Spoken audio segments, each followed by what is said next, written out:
Selamat sore teman-teman sekalian. Saya ingin tahu ngapain kalian di kelas ini. Kalian suka bikin konflik. Tapi nanti kita akan sama-sama belajar untuk melihat manajemen konflik.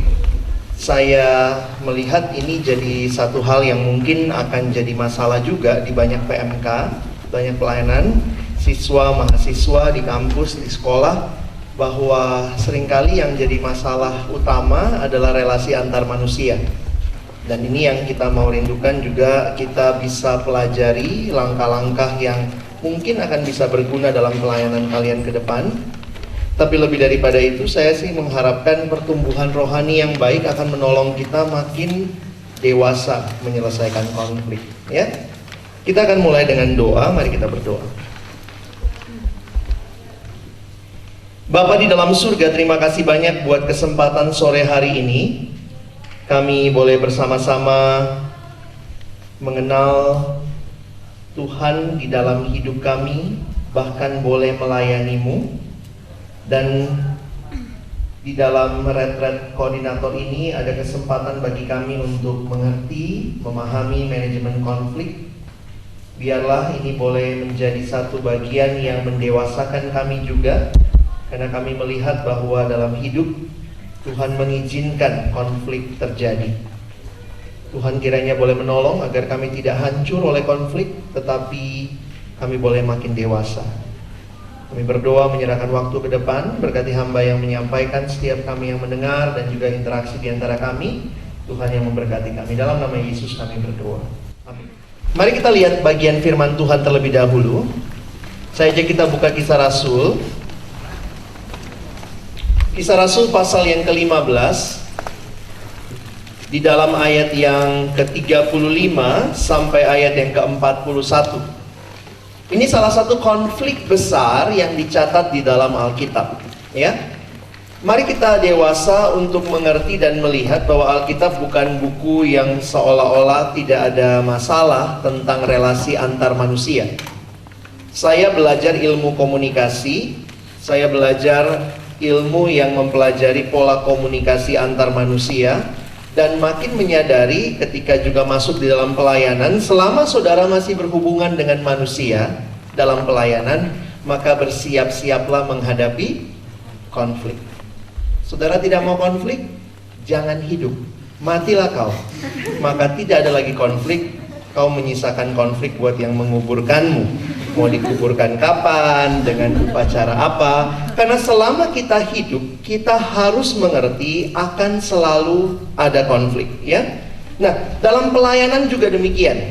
Selama pelayanan saudara masih berhubungan dengan manusia, saudara akan mengalami konflik, ya. Nah, kita lihat sebentar bagaimana konflik yang pernah dicatat di dalam Kisah Para Rasul 15 ayat 35 sampai 41. Mari kita membaca bergantian. Perselisihan antara Paulus dan Barnabas. Paulus dan Barnabas tinggal beberapa lama di Antiokhia. Mereka bersama-sama dengan banyak orang lain mengajar dan memberitakan firman Tuhan. Tetapi beberapa waktu kemudian berkatalah Paulus kepada Barnabas, baiklah kita kembali kepada saudara-saudara kita di setiap kota, di mana kita telah memberitakan firman Tuhan untuk melihat bagaimana keadaan mereka. Barnabas ingin membawa juga Yohanes yang disebut Markus. Tetapi Paulus dengan tegas berkata bahwa tidak baik membawa seseorang yang telah meninggalkan mereka di Pamfilia dan tidak mau turut bekerja bersama-sama dengan mereka. Hal itu menimbulkan perselisihan yang tajam. Perhatikan istilah itu, bukan cuma perselisihan, yang tajam. Dikatakan menimbulkan perselisihan yang tajam, sehingga mereka berpisah, dan Barnabas membawa Markus juga sertanya berlayar ke Siprus. Tetapi Paulus memilih Silas dan sesudah diserahkan oleh saudara-saudara itu kepada kasih karunia Tuhan. Berangkatlah ia mengelilingi Syria dan Kilikia sambil meneguhkan jemaat-jemaat di situ. Saudara, ini hal yang menyedihkan, tapi menjadi realita yang harus kita pelajari dengan baik. Ketika saya mempelajari akan hal ini, makin menyadari apa kurang dewasanya Paulus, apa kurang dewasanya Barnabas. Di dalam bagian awal pelayanan, kita melihat bagaimana mereka namanya dituliskan selalu Barnabas duluan dan Paulus. Menarik kalau kalian perhatikan ya, karena awalnya memang Barnabaslah yang menolong Paulus. Waktu itu namanya masih Saulus. Di tengah-tengah kalian lihat mulai berganti Paulus dan Barnabas. Saya pikir nggak kebetulan Lukas mulai menuliskan nama Paulus duluan. Kelihatan makin utama si Paulus. Dan kemudian mereka berdua yang dikhususkan Roh Kudus di pasal 13. Coba lihat sebentar. Ingat yang saya jelaskan kemarin, mulai pelayanan selalunya dari kota Antioquia ya. Pada pasal 13, lihat sebentar 12 ayat 24. Maka firman Tuhan makin tersebar dan makin banyak didengar orang. Barnabas dan Saulus kembali dari Yerusalem setelah mereka menyelesaikan pelayanan mereka. Mereka membawa Yohanes yang disebut juga Markus. Kenapa membawa Yohanes yang disebut juga Markus? Kalau kalian baca lagi Alkitab dengan teliti, baca sampai bagian yang lain, apa hubungannya Barnabas dengan Markus? Baik-baik saja. Barnabas adalah omnya Markus. Markus itu ponakannya. Yohanes, Markus. Kemungkinan dialah yang menuliskan Injil Yohanes. Nah, jadi dalam pelayanan misi yang pertama diajaklah Diajaklah sampai, kalau kalian perhatikan ayatnya yang ke 5. Setiba 13 ayat 5. Setiba di Salamis mereka memberitakan firman Allah dalam rumah-rumah ibadat orang Yahudi, dan Yohanes menyertai mereka sebagai pembantu ya, asisten lah ya. Jadi om bawa ponakan ya, oke, pelayanan. Nah, nanti kalau kalian perhatikan di dalam bagian berikutnya, di mana Markus meninggalkan,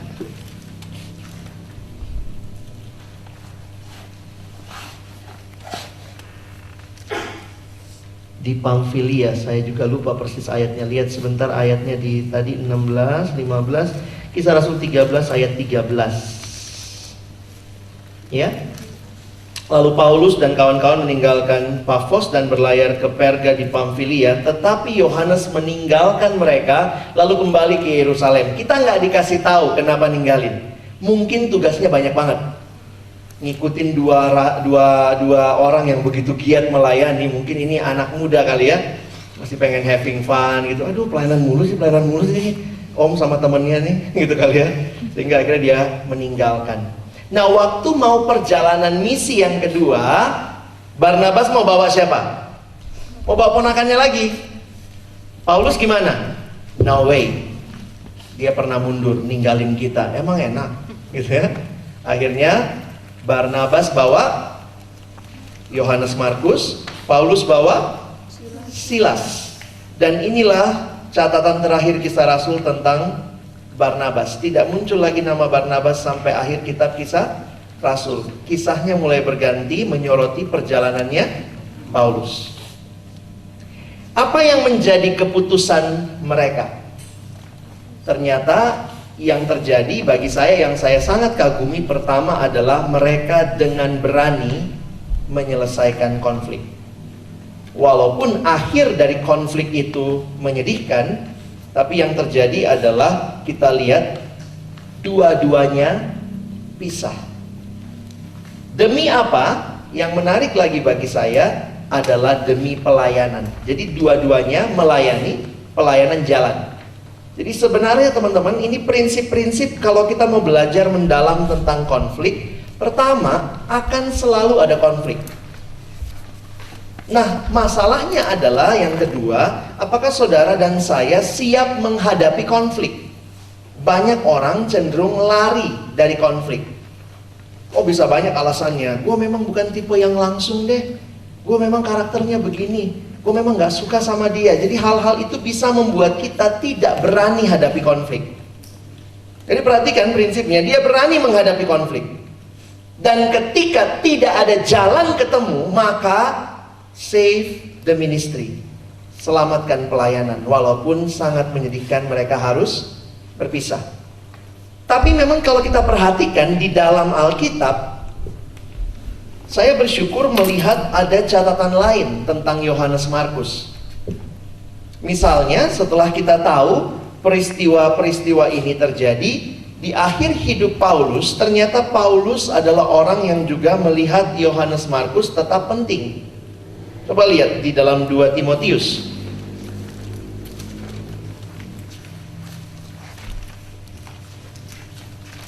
2 Timotius pasal yang keempat, ayat yang ke-11. Kita baca sama-sama 1-2 ayat. Hanya Lukas yang tinggal dengan aku. Jemputlah Markus dan bawalah ia kemari, karena pelayanannya penting bagiku. Saudara perhatikan, Markus ini kemudian dapat rekomendasi baik dari Paulus di akhir hidupnya. Sebagaimana kita tahu, surat 2 Timotius adalah surat terakhir sebelum sang rasul mati. Dan menarik sekali bagaimana Paulus minta Timotius, bawalah Markus kemari karena pelayanannya penting bagiku. Jadi memang menarik untuk kita perhatikan. Seringkali mungkin karena konflik kita langsung melihat orang itu, wah nggak ada harapan, mampus saja loh. Tapi saya bersyukur melihat catatan ini. Paulus nampaknya seorang yang tidak hidup dalam masa lalu. Dan dia punya pengharapan, sebagaimana khotbah-khotbah yang dia sampaikan, tulisan-tulisan yang dia sampaikan, orang bisa berubah. Jadi di akhir hidup Paulus, malah dia minta, jemputlah Markus. Memang kalau saudara perhatikan indah sekali ya. Barnabas itu seorang yang sangat jeli, sesuai dengan namanya. Siapa nama aslinya Barnabas? Sekolah minggu nggak lewat semuanya. Coba lihat Kisah Rasul 4. Kisah Rasul 4, coba temukan siapa nama asli Barnabas.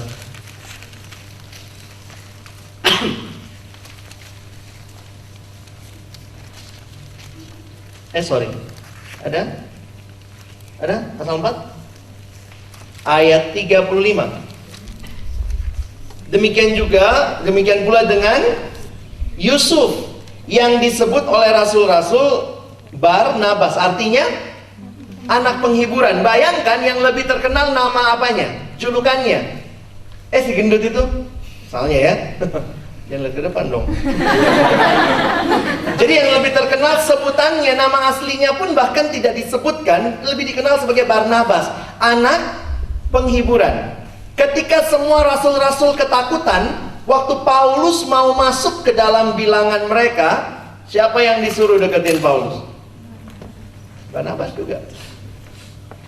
Jadi memang Barnabas ini seorang yang matanya bisa melihat kesempatan kedua. Ya. Tapi ada juga orang di pelayanan, kita butuh dua-duanya ya. Bayangkan kalau orang mundur dari pelayanan, semuanya tidak boleh lagi melayani, mampus aja lu. Tapi bayangkan kalau semuanya, mundur nggak apa-apa, silahkan gitu ya. Kadang-kadang memang kita butuh dua-duanya, ada sisi kerasnya, ada sisi. Tapi Barnabas ini indah sekali. Barnabas seorang yang disebutkan anak penghiburan, dia orang yang bisa begitu melihat orang ini dikasih kesempatan kedua. Nah Paulus mungkin waktu awal-awal pelayanannya strict banget gitu. Nggak ada, mundur, no, coret, ikut, no, nggak bisa.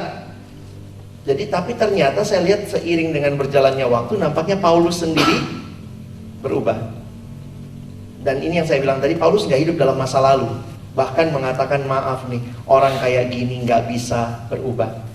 Ada kemungkinan setelah bersama Barnabas, ini menurut rekonstruksi para ahli Alkitab, setelah bersama Barnabas, Markus ini memang kayaknya status dasarnya pembantu kali ya. Dia diminta membantu Rasul Petrus. Jadi memang luar biasa ya. Mungkin setelah dia ikut sama Barnabas, dia belajar lagi konsep pelayanan, dia di KTB-in baik-baik sama Barnabas, dia makin ngerti lah. Akhirnya Barnabas mungkin merekomendasikan dia menolong Rasul Petrus. Karena itulah kita memiliki Injil yang tertua, Injil Markus. itu catatan Markus dari apa yang Petrus sampaikan. Itu tradisi gereja bilang begitu. Markus adalah Injil pertama, dan Markus bukan rasul, tapi kenapa dimasukkan Injilnya? Karena Injilnya nampaknya didiktekan oleh Petrus. Makanya Injil Markus itu mirip kayak catatan, ada yang lagi cerita lalu ada yang nyatet. Markus catat. Dan sesudah itu nampaknya Markus mulai makin berguna dalam pelayanan, sampai di akhir hidup Paulus bilang, bawalah dia kemari. Kadang saya bersyukur juga ya, Markus dibimbing oleh omnya ini yang namanya sangat luar biasa, anak penghiburan, sehingga dia jadi berkat besar bahkan bagi gereja, sampai kita punya Injil Markus. Nah saudara, save the ministry menjadi topik penting dalam setiap konflik. Maksudnya konflik tidak terhindarkan, tapi jangan kemudian karena konflik itu melemahkan pelayanan. Waktu saya pelajari, memang jelas perpecahan itu nggak baik. Saya yakin juga dua kekuatan itu jadi spread begitu pasti tidak baik. Tapi dalam kelemahan manusia, ironinya manusia yang Kak Erik bilang ya, tetap Tuhan berkarya luar biasa. Justru Paulus bisa menjadi rasul besar, Barnabas pun dipakai memulihkan Markus. Alkitab penuh dengan catatan tentang perselisihan, tentang konflik. Salah satu konflik lagi yang terjadi yang cukup jelas dicatat adalah di dalam Filipi pasal 2. Kitab Filipi pasal yang keempat.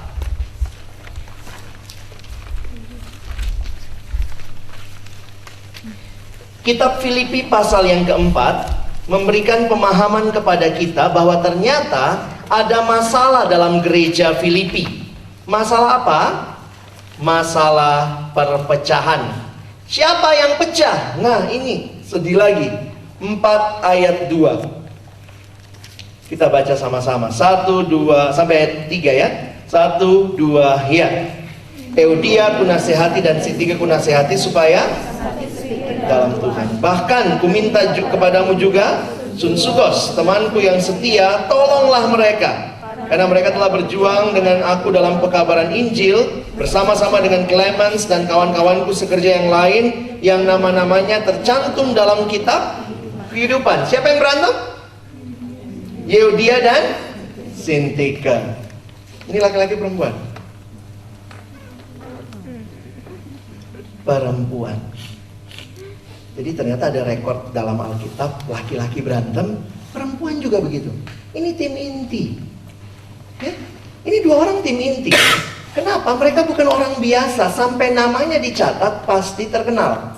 Kalau kamu nggak terkenal terus dicatat di kitab gitu ya, kasihan banget sih ini. Terus orang nanya, siapa nih gitu ya. Tapi ini kemungkinan adalah nama petinggi dari kalangan orang Filipi waktu itu. Perhatikan ayat 3. Diminta, bahkan minta orang ketiga ya, Sunsukos, temanku yang setia, tolonglah mereka. Saya baca ini benar juga ya, kalau ada perselisihan mesti ada orang ketiga juga sometimes, untuk bisa melihat dengan lebih clear. Apalagi mohon maaf kalau cewek berantem, seru.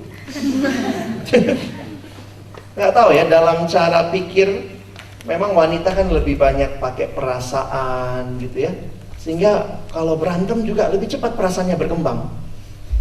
Kayaknya dia udah gak suka sama aku. Kayaknya dia begini deh. Jadi semua asumsi yang terjadi. Karena saking kuatnya asumsi, kamu sudah bikin novel 3 jilid tentang asumsimu yang tidak terbukti itu. Tolonglah mereka, karena mereka telah berjuang bersama aku dalam pekabaran Injil. Ini bukan orang yang gak melayani, ini pelayan Tuhan, tim inti. Tapi ternyata juga mungkin ini masalah cara ya. Nampaknya karena Paulus tidak sedang mengadres salah satunya salah. Kalau Paulus kan kebiasaannya begitu, kamu salah, Eudia, nggak boleh ke gereja pakai rok mini, misalnya gitu kan. Mungkin dia bikinnya kelompok rok mini, yang satu kelompok baju panjang, kira-kira begitu. Ini nggak, nampaknya dua-duanya tidak punya masalah dalam doktrinal, mungkin masalahnya masalah cara. Satu lebih senang vas bunga di kanan, satu lebih senang vas bunga di kiri, akhirnya berantem. Gereja vas bunga kanan, gereja vas bunga kiri, kira-kira begitu ya. Ini kan kadang-kadang jadi Aduh, sedih juga gitu ya. Kita berantem hanya hal-hal yang sepele. Tapi kalau udah berantem, itu masalah.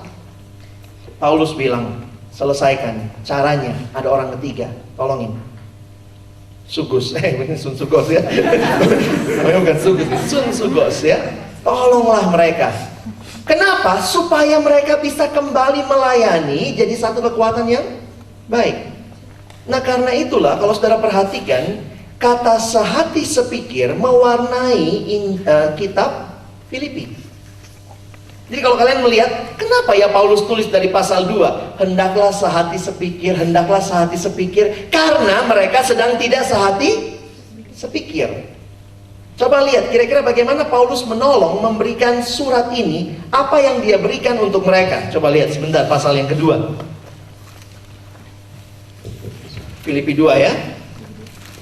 Jadi, kalau kalian bawa terjemahan bahasa Inggris, kata yang memulainya bukan kata jadi, tapi dipakai kata if, jika. Jadi Paulus tidak sedang bicara dari sisi jadi, tapi dia bicara dari sisi jika. Maksudnya begini, kamu sudah punya. Jika dalam Kristus kamu sudah punya gitu ya. Ini kan modal yang kita udah miliki waktu kita dalam Kristus. Jika dalam Kristus ada nasihat, ada penghiburan kasih, ada persekutuan roh, ada kasih mesra dan belas kasihan. Karena itu, sempurnakanlah sukacitaku dengan ini. Hendaklah kamu sehati sepikir. Lihat nggak? Jadi Paulus mau ngomong begini, katanya Kristen, kira-kira bahasa Betawinya gitu ya. Jika dalam Kristus kamu sudah punya, katanya kamu udah punya kasih, kamu udah punya penghiburan kasih, persekutuan roh, kasih mesra dan belas kasihan. Please dong, dipakai modalnya. Supaya sehati sepikir. Kadang-kadang kita gitu ya. Udah anak Tuhan, bertumbuh, KTB, bukunya udah habis, Alkitab udah 14 kali baca, depan sampai belakang. Katanya udah Kristen, katanya udah tahu. Ayo terapkan yang kamu tahu. Masa ngatasi konflik aja kita nggak bisa, nggak berani, kira-kira begitu ya. Saya ngomong begini juga kadang-kadang saya seperti itu ya. Nanti saya cerita lah. Aduh, sedih emang ya. 2, karena itu sempurnakanlah sukacita dengan ini, hendaklah kamu sehati sepikir dalam satu kasih, satu jiwa. Nah, hitunglah berapa kali satu itu. Satu kasih, satu jiwa, satu tujuan. Dengan tidak mencari kepentingan sendiri. Nah ini nih kuncinya, hal-hal praktisnya. Dengan tidak mencari kepentingan sendiri atau puji-pujian yang sia-sia. Sebaliknya hendaklah dengan rendah hati yang seorang menganggap yang lain lebih utama daripada dirinya sendiri. Dan janganlah tiap-tiap orang hanya memperhatikan kepentingannya sendiri, tetapi kepentingan orang lain juga. Jadi harus kita berlomba-lomba mencari kepentingan orang lain. Orang konflik salah satunya masalah karena kita sibuk sama kepentingan kita. Apalagi kalau hal-hal itu jadi ece-ece, harga diriku lah, atau hal-hal yang seperti itu. Nah menariknya ayat yang kelima, hendaklah kamu dalam hidupmu bersama menaruh pikiran dan perasaan yang terdapat juga dalam Kristus Yesus. Jadi kalau kalian mengerti konteks surat Filipi, apa tujuannya Paulus menuliskan kristologi yang begitu dalam? Kristologinya Paulus di Filipi, dia bilang begini, ingat Kristus, hendaklah kamu punya pikiran dan perasaan yang terdapat juga dalam Kristus Yesus, yang walaupun dalam rupa Allah tidak menganggap kesetaraan itu dengan Allah itu sebagai milik yang harus dipertahankan, melainkan telah mengosongkan dirinya sendiri, mengambil rupa seorang hamba, menjadi sama dengan manusia. Dalam keadaannya sebagai manusia ia telah merendahkan dirinya dan taat sampai mati, bahkan sampai mati di kayu salib. Kristologi ini untuk apa? Untuk menolong supaya menganggap yang lain lebih utama daripada dirinya sendiri. Gampang nggak menganggap yang lain lebih utama dari dirinya sendiri? Nggak gampang. Karena itu Paulus kasih contoh. Lihat Yesus, dia dari surga datang buat kita. Apa pentingnya sih kita? Tapi dia datang. Bahkan waktu datang dia jadi manusia. Bukan cuma manusia, dia ambil status yang paling rendah jadi hamba. Dalam keadaannya sebagai hamba dia taat. Bahkan taat sampai mati di kayu salib. Ngapain Tuhan Yesus melakukan semua itu? Untuk kepentingan siapa? Nggak ada butuhnya kan Tuhan Yesus datang buat kepentingan dia. Enakan di surga dong. Jadi Paulus lagi mau bilang gini, saya kasih kamu doktrin. Doktrin ini praktis. Makanya saya sejak menghayati doktrin ini, semua doktrin itu harus ada praktikanya. Jangan cuma belajar doktrin demi doktrin. Kristologi yang begitu dalam, Allah yang meninggalkan, ternyata di dalamnya mengandung pesan bahwa kalau kita mau hidup bersekutu, modal kita menganggap yang lain lebih utama. Kamu bilang, ih teori, lihat Yesus. Dia datang. Dan dia merendahkan diri. Ini kata kunci, merendahkan diri. Tapi bukan merendahkan diri meninggikan mutu, seperti merendahkan diri orang zaman sekarang ya. Merendahkan diri papan loncat. Kamu bagus deh gitarnya. Enggak, bagus banget. Enggak. Bagus banget loh. Baru tahu ya. Jadi merendahkan diri untuk meninggikan mutu, itu namanya merendahkan diri papan loncat. Makin rendah, twing, tambah tinggi. Hati-hati loh kalau kita masuk dalam kemunafikan seperti itu. Kalau jadi MC pemusik gitu, kamu MC deh. Jangan saya deh, gue nggak bisa. Tambah di paksa terus dong. Kan? Kalau langsung terima kan nggak enak ya. Kalau dipaksa-paksa kan rasanya, aduh gue nggak bisa nanti. Waktu MC bagus banget gitu. Tuh lo lihat kan, bisa. Gitu. Tuhan Yesus nggak gitu loh, luar biasa. Kerendahan hati demi orang lain. Kita kadang-kadang kerendahan hati demi meninggikan diri kita. Lihat arahnya, kerendahan hati demi orang lain. Kamu merendahkan diri demi siapa? Perhatikan ayat 9. Itulah sebabnya Allah sangat meninggikan dia dan mengaruniakan kepadanya nama di atas segala nama. Jadi dia merendahkan diri, yang meninggikan siapa? Allah. Asik juga gitu ya. Itulah Allah sangat meninggikan dia dan mengaruniakan kepadanya nama di atas segala nama, supaya dalam nama Yesus bertekuk lutut segala yang ada di langit, yang ada di atas bumi, dan yang ada di atas bawah bumi, dan segala lidah mengaku Yesus Kristus adalah Tuhan bagi kemuliaan Allah Bapa. Teladan siapa di sini? Yesus. Teladan siapa lagi yang Paulus tunjukkan? Paulus seolah-olah lagi kasih nih deretan teladan. Lihat ini. Pertama lihat Yesus. Apa fokusnya? Dia merendahkan diri demi orang lain. Siapa lagi yang melakukan itu? Lihat di bawahnya ayat yang ke 17-18. Ayo baca sama-sama. 1, 2, ya. Tetapi sekalipun aku dicurahkan pada korban dan ibadah imanmu, aku bersukacita dan aku bersukacita dengan kamu sekalian. Dan kamu juga harus bersukacita demikian dan bersukacita dengan aku. Ini siapa? Paulus. Paulus pun tidak mesti kok buat orang Filipi. Tapi dia mengatakan, ya bagus juga dia nempatin Yesus dulu ya. Ini teladan paling utama. Darahku dicurahkan. Lihat ya, semua gambaran kerendahan hati adalah gambaran kematian. Dia yang tidak mementingkan diri, datang bahkan mati buat kamu. Betapa pentingnya kita. Kalau mau sok gitu ya, gila ya, Tuhanku mati buat aku. Berapa pentingnya aku. Terus sekarang kita hidup mementingkan diri. Sedih banget ya. Teladannya udah jelas. Teladannya Paulus, darahku dicurahkan. Ini juga gambaran-gambaran kematian. Apa yang aku lakukan bukan untuk diriku, kata Paulus, untuk kamu, jemaat Filipi. Perhatikan lagi. Di bawahnya ada contoh. Siapa lagi? Timotius dan Epaphroditus. Baca sebentar Timotius. Tetap Tuhan Yesus, kuharap segera mengirimkan Timotius kepadamu. Kok ngirim Timotius? Masih nyambung nggak temanya nih? Supaya tenang juga hatiku oleh kabar tentang hal ihwalmu. Karena tak ada seorang padaku yang sehati sepikir, nggak kebetulan kata itu dipakai, yang sehati sepikir dengan aku, dan begitu bersungguh-sungguh memperhatikan kepentinganmu. Sebab semuanya mencari kepentingan sendiri, bukan kepentingan Kristus Yesus. Timotius mau dikirim Paulus kemana? Filipi. Timotius aslinya orang Kristen. Orang apa? Dari Listra. Timotius besarnya, kotanya di Listra. Timotius bukan orang Filipi. Timotius ini kalau di PMKJ dia antar kampus. Dia bukan dari kampus Filipi. Dia dari kampus Listra. Tapi perhatikan rekomendasi Paulus. Karena tak ada seorang padaku yang sehati sepikir dengan aku, yang begitu bersungguh-sungguh memperhatikan kepentinganmu. Luar biasa ya. Sampai begitu cinta sama kampus lain. Kadang-kadang kampus PMKJ gitu ya. Lu anak mana sih? Sampai di name tag-nya pun nggak tahu lagi nama kampusnya.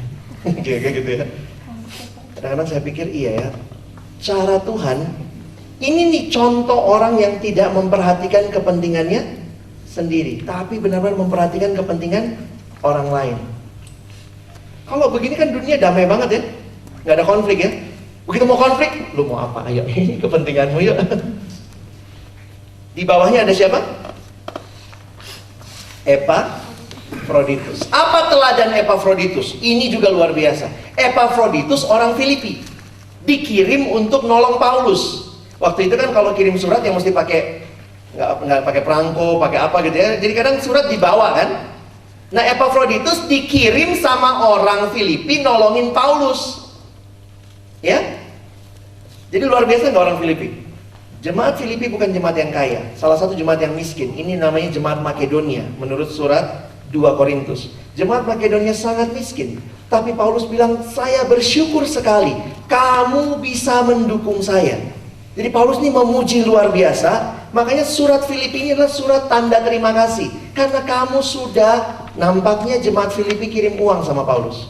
Nanti baca di pasal 4. Dia kirim uang sama Paulus, makanya Paulus kirim ucapan terima kasihnya dalam surat yang sangat luar biasa ini. Aku terima kasih banget loh. Kamu udah kirim uang, kirim lagi pembantu buat nolongin saya. Mari lihat Epafroditus ayat 25. Sementara itu kuanggap perlu mengirimkan Epafroditus kepadamu, yaitu saudaraku dan teman sekerja serta teman seperjuanganku yang kamu utus untuk melayani aku dalam keperluanku. Karena ia sangat rindu kepada kamu sekalian dan susah juga hatinya, sebab kamu mendengar bahwa ia sakit. Memang benar ia sakit dan nyaris mati, tetapi Allah mengasihani dia, dan bukan hanya dia saja, melainkan aku juga. Ya dong, kalau mati siapa yang nolong Paulus? Supaya duka citaku jangan bertambah-tambah. Jadi Epafroditus nampaknya karena nolong Paulus sampai sakit. Sakitnya hampir mati.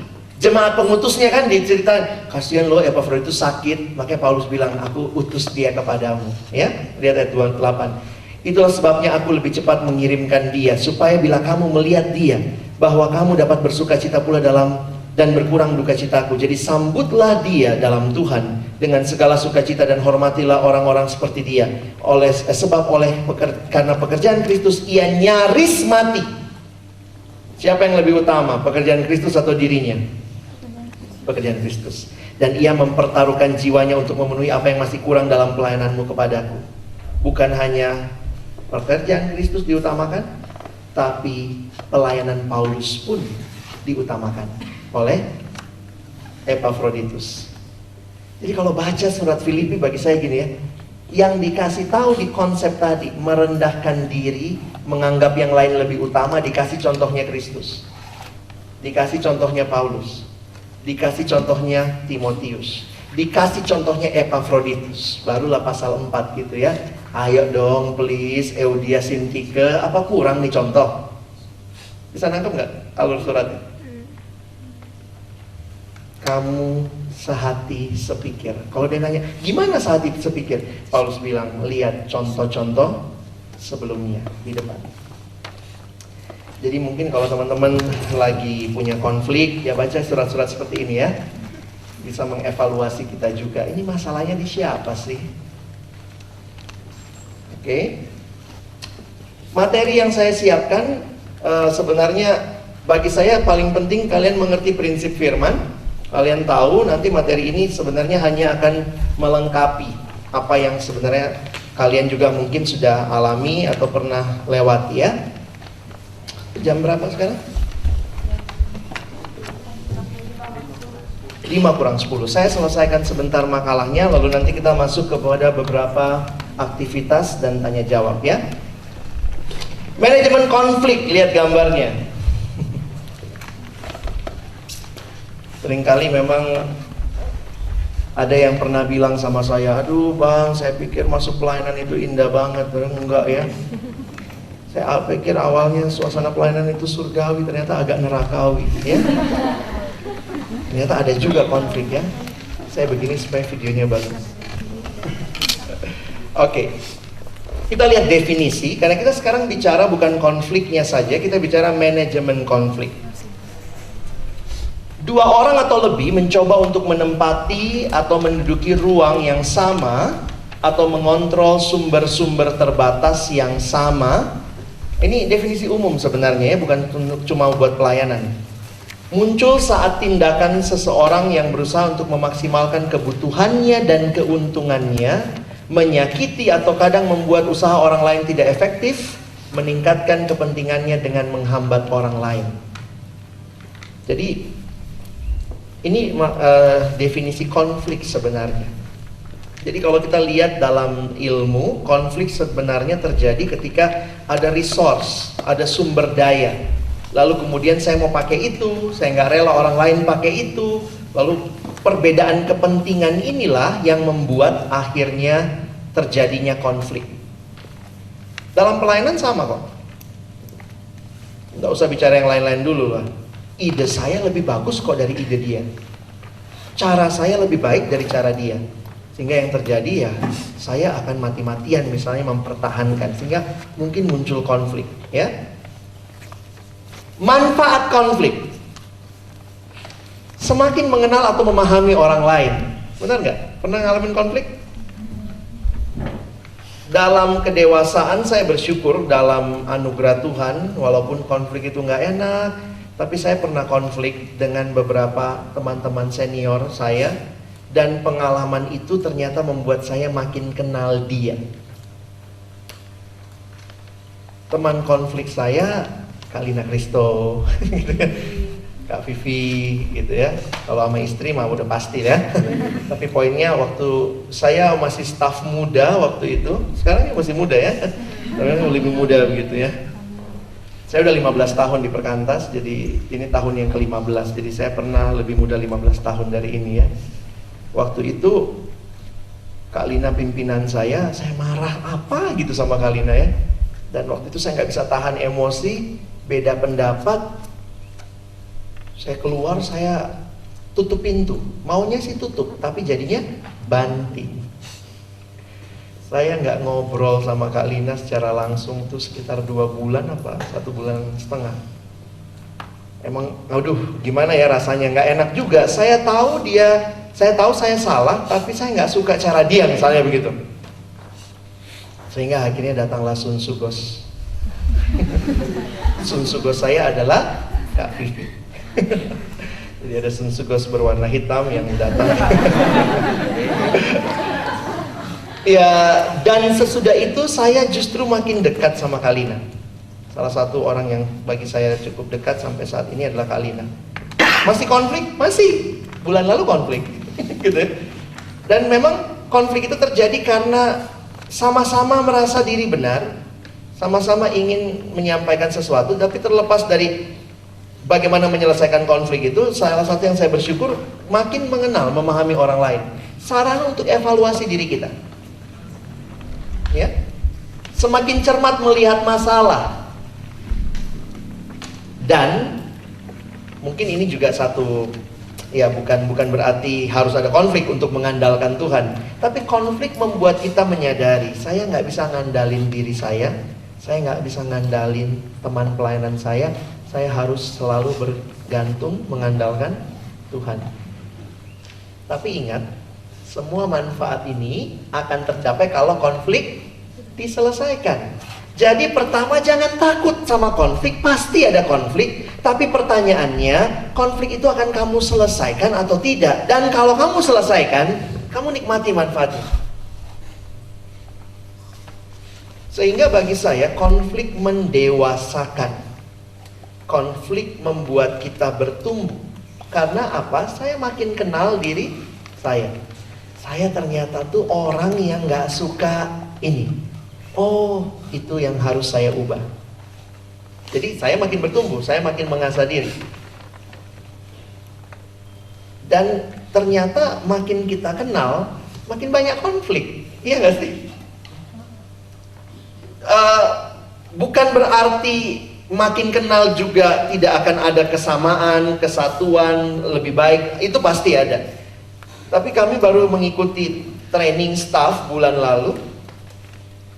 Lalu pendeta Yakub Susabda juga membawakan hal seperti ini. Dia bilang justru sebenarnya kalau saudara dekat, disitulah ada konflik. Kalau tidak ada konflik, mungkin salah satunya adalah kamu nggak dekat sama orang itu. Setuju nggak teorinya? Kita sering nggak konflik sama orang yang nggak dekat? Enggak, justru karena dekat makanya konflik. Lu bau banget sih, karena dekat. Bau lu, mandi dong gitu ya. Kalau orang jauh, misalnya dia ada di Amerika gitu ya, walaupun sekarang bisa juga konflik lewat Facebook, lewat apa ya. Tapi maksudnya kenyataannya karena dekat makanya konflik. Ya. Latar belakang konflik. Surface issues. Jadi bisa jadi yang jadi latar belakang konflik kita hanyalah hal-hal yang di permukaan. Maksudnya begini teman-teman. Ada hal-hal dalam hidup di mana itu cuma masalah kelihatannya itu masalah perilaku. Jadi kalau kamu sedang mengalami konflik, coba analisa. Analisa ini butuh ketenangan, kalian melihat ini sebenarnya apa sih? Masalahnya di perilaku. Ini perbedaan perilaku. Papa mama saya konflik gara-gara, dari dulu juga sih ya, dari saya masih kecil, konflik gara-gara cara mencet odol. Dan ya kita anak-anak suka bercanda kalau mereka lagi berantem mencet odol gitu. Udah makanya siapa suruh kawin sama dia gitu ya. Kenyataannya memang itu cuma surface. Jadi ini masalah perilaku aja. Mama saya maunya pencet odol dari ujung, papa saya di tengah. Jadi ini cuma masalah perilaku aja kok. Ya. Jangan dibesar-besarkan atau sampai ini alasan kita bawa ke pengadilan untuk cerai. Gara-gara kau pencetnya salah gitu. Jadi coba lihat masalahmu masalah apa nih? Perilaku kah? Nah, seringkali waktu kalian jadi tim inti, kalian akan melihat mungkin bukan kalian yang konflik, tapi anggota seksi. Nah, kita dengar dari dua belah pihak, kita akan lihat ini masalah perbedaan perilaku. Saya maunya tuh kalau duduk bersila. Saya nggak suka, saya sebenarnya duduknya begini begitu ya. Itu kan masalah cara saja perilaku. Nah, nanti lihat lagi apakah masalahnya bukan tidak sekedar isu perilaku. Itu isu yang sangat di permukaan. Bisa jadi ada motivasinya. Misalnya ya, saya sengaja mencet dari tengah untuk bikin kamu kesel. Kalau sudah begitu ada motifnya. Kamu mesti ingat baik-baik. Ini masalahnya udah dimotif atau cuma masalah perilaku? Perilaku kan sederhana aja. Tapi kalau sudah sampai motif, nah ini mulai hati-hati. Atau sampai kepada belief, ini yang paling dalam. Saya nggak mau tahu, pokoknya semua orang Batak kasar. Itu belief. Jadi kalau saya ngomong sama orang Batak, kasar juga. Dengan motivasi, ya itu kasar perilakunya. Dengan motivasi mengasari dia, karena saya meyakini semua mereka kasar. Itu lihat ya, perilaku, motif, sampai kepada keyakinan. Nah, kalau masalahmu di keyakinan, nah ini kadang-kadang butuh pertolongan lebih jauh lagi dari orang-orang yang mungkin profesional ya, konselor kali ya.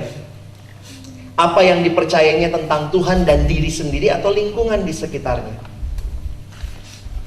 Bisa seperti itu. Nah, kita dalam pelayanan akan ketemu orang-orang yang beda, bukan hanya beda perilaku. Lihat lagi, mungkin beda belief, bahkan beda motif dan belief ya. Keyakinan terbentuk tidak hanya mengapa tidak setuju atau bertentangan, tapi bagaimana melakukannya. Tidak terjebak dalam tingkah laku service, tapi gali lebih dalam probing. Gali itu maksudnya kamu tanya lebih dalam. Kamu sebenarnya mencet odolnya dari tengah itu emang kebiasaan atau memang kamu ingin bikin saya marah besar? Kan bisa kita tanya. Kenapa sih kamu seperti ini? Kenapa nggak pernah datang on time? Ada orang ketika ditegur soal datang on time, maka dia menunjukkan dengan sikap. yang di dalamnya sudah ada motifnya. Gue pingin nih dia makin marah sama gue pengen lihat nih. Dia kan mau on time, gue gak mau on time. Lo mau apa? Jadi teman-teman tolong perhatikan ya, kalau kalian berselisih, ada konflik, bagaimana mengatasi konflik? Ya kita nggak bahas lah ya, saya nggak bahas Yakobus, kalian bisa gali sendiri. Yang pertama tulus, murni. Kita mesti belajar untuk tulus dan murni. Kalau kalian jadi penengah, jangan sampai memihak terlebih dahulu, tapi belajar untuk melihat dengan tulus, dengan murni. Perdamaian, damai yang dari Allah dengan tindakan dan perkataan mendukung kepercayaan. Saya pikir ini harusnya kita hayati, bahwa perdamaian itu adalah kehendak Allah. Seperti yang kita udah dengar di khotbah juga. Tuhan gak mau kok kita tidak akur. Tuhan mau kita berdamai. Jadi jangan belum apa-apa sudah punya konsep, gue sampai mati gak mau lagi dekat sama dia. Maaf ya, gue sih orangnya baik bang, tapi gue kalau sekali ya dihianati begini bang, udah susah gue deh. Beberapa orang udah beliefnya begitu. Jadi memang tujuan lu bagusan kita kasih ring tinju buat kalian, karena memang kamu gak ada tujuan berdamai ya. Mengatasi konflik penuh belas kasihan dan buah-buah yang baik, tidak memihak, tidak munafik, dan pengampunan. Teman-teman, waktu saya belajar pengampunan, memang ini sulit luar biasa. Sulit karena pengampunan bukanlah natur dasar kita yang berdosa. Kita itu cenderungnya apa? Membalas. Makanya sinetron panjang, karena ada balas dan film silat panjang. Bayangkan kalau film silat tidak ada balas dendam, maaf-maafan, emang lebaran. Baru berantem di episode pertama. Apa lu? Lu anak Tuhan, gua anak Tuhan juga. Ayo, dalam Yesus kita bersaudara. Cuma satu episode, gak ada lagi lanjutannya. Saya membayangkan ya. Dunia yang sedihnya adalah pengampunan yang begitu sulit dan mahal itu tidak diperkenalkan. Film-film kita mengetengahkan kekerasan dan pembalasan dendam.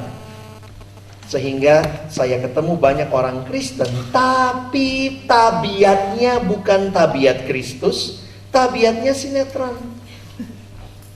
Seorang tante yang pernah datang setelah saya bawa firman di satu gereja, dia datang ini, Pak boleh nggak saya ngomong sama Bapak? Oh iya boleh tante, silahkan. Tantenya penampilan Kristen abis, salib gede, ya tantenya tante Kristen lah gitu ya. Terus dia mulai cerita gitu, aduh Pak, dia cerita barulah saya tahu dia ditipu oleh teman dagangnya. Dan karena ditipu oleh teman dagangnya, lalu kemudian dia cerita lah bagaimana sakit hatinya dia. Lalu dia ngomong begini, teman dagangnya ini minta maaf sama dia. Setelah sekian lama akhirnya minta maaf. Dia bilang, aduh Pak, saya itu susah banget Pak. Orang kalau saya itu baik sama orang. Jadi biasa gitu ya, saya itu baik sama orang. Kalau orang baik sama saya Pak, saya bisa lebih baik sama dia. Tapi kalau orang jahat sama saya Pak, saya juga bisa lebih jahat sama dia. Saya mikir, itu salib buat apaan tuh? Terus kemudian dia ngomong begini, Pak, saya tuh percaya banget sama orang, tapi sekali orang mengkhianati kepercayaan saya Pak, panjang tuh, saya susah Pak ngampunin. Jadi dia datang ke saya, dia mau cium kaki saya Pak, susah Pak, gitu ya.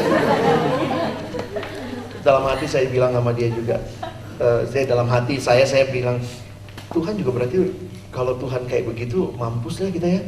Sekali kamu bikin salah,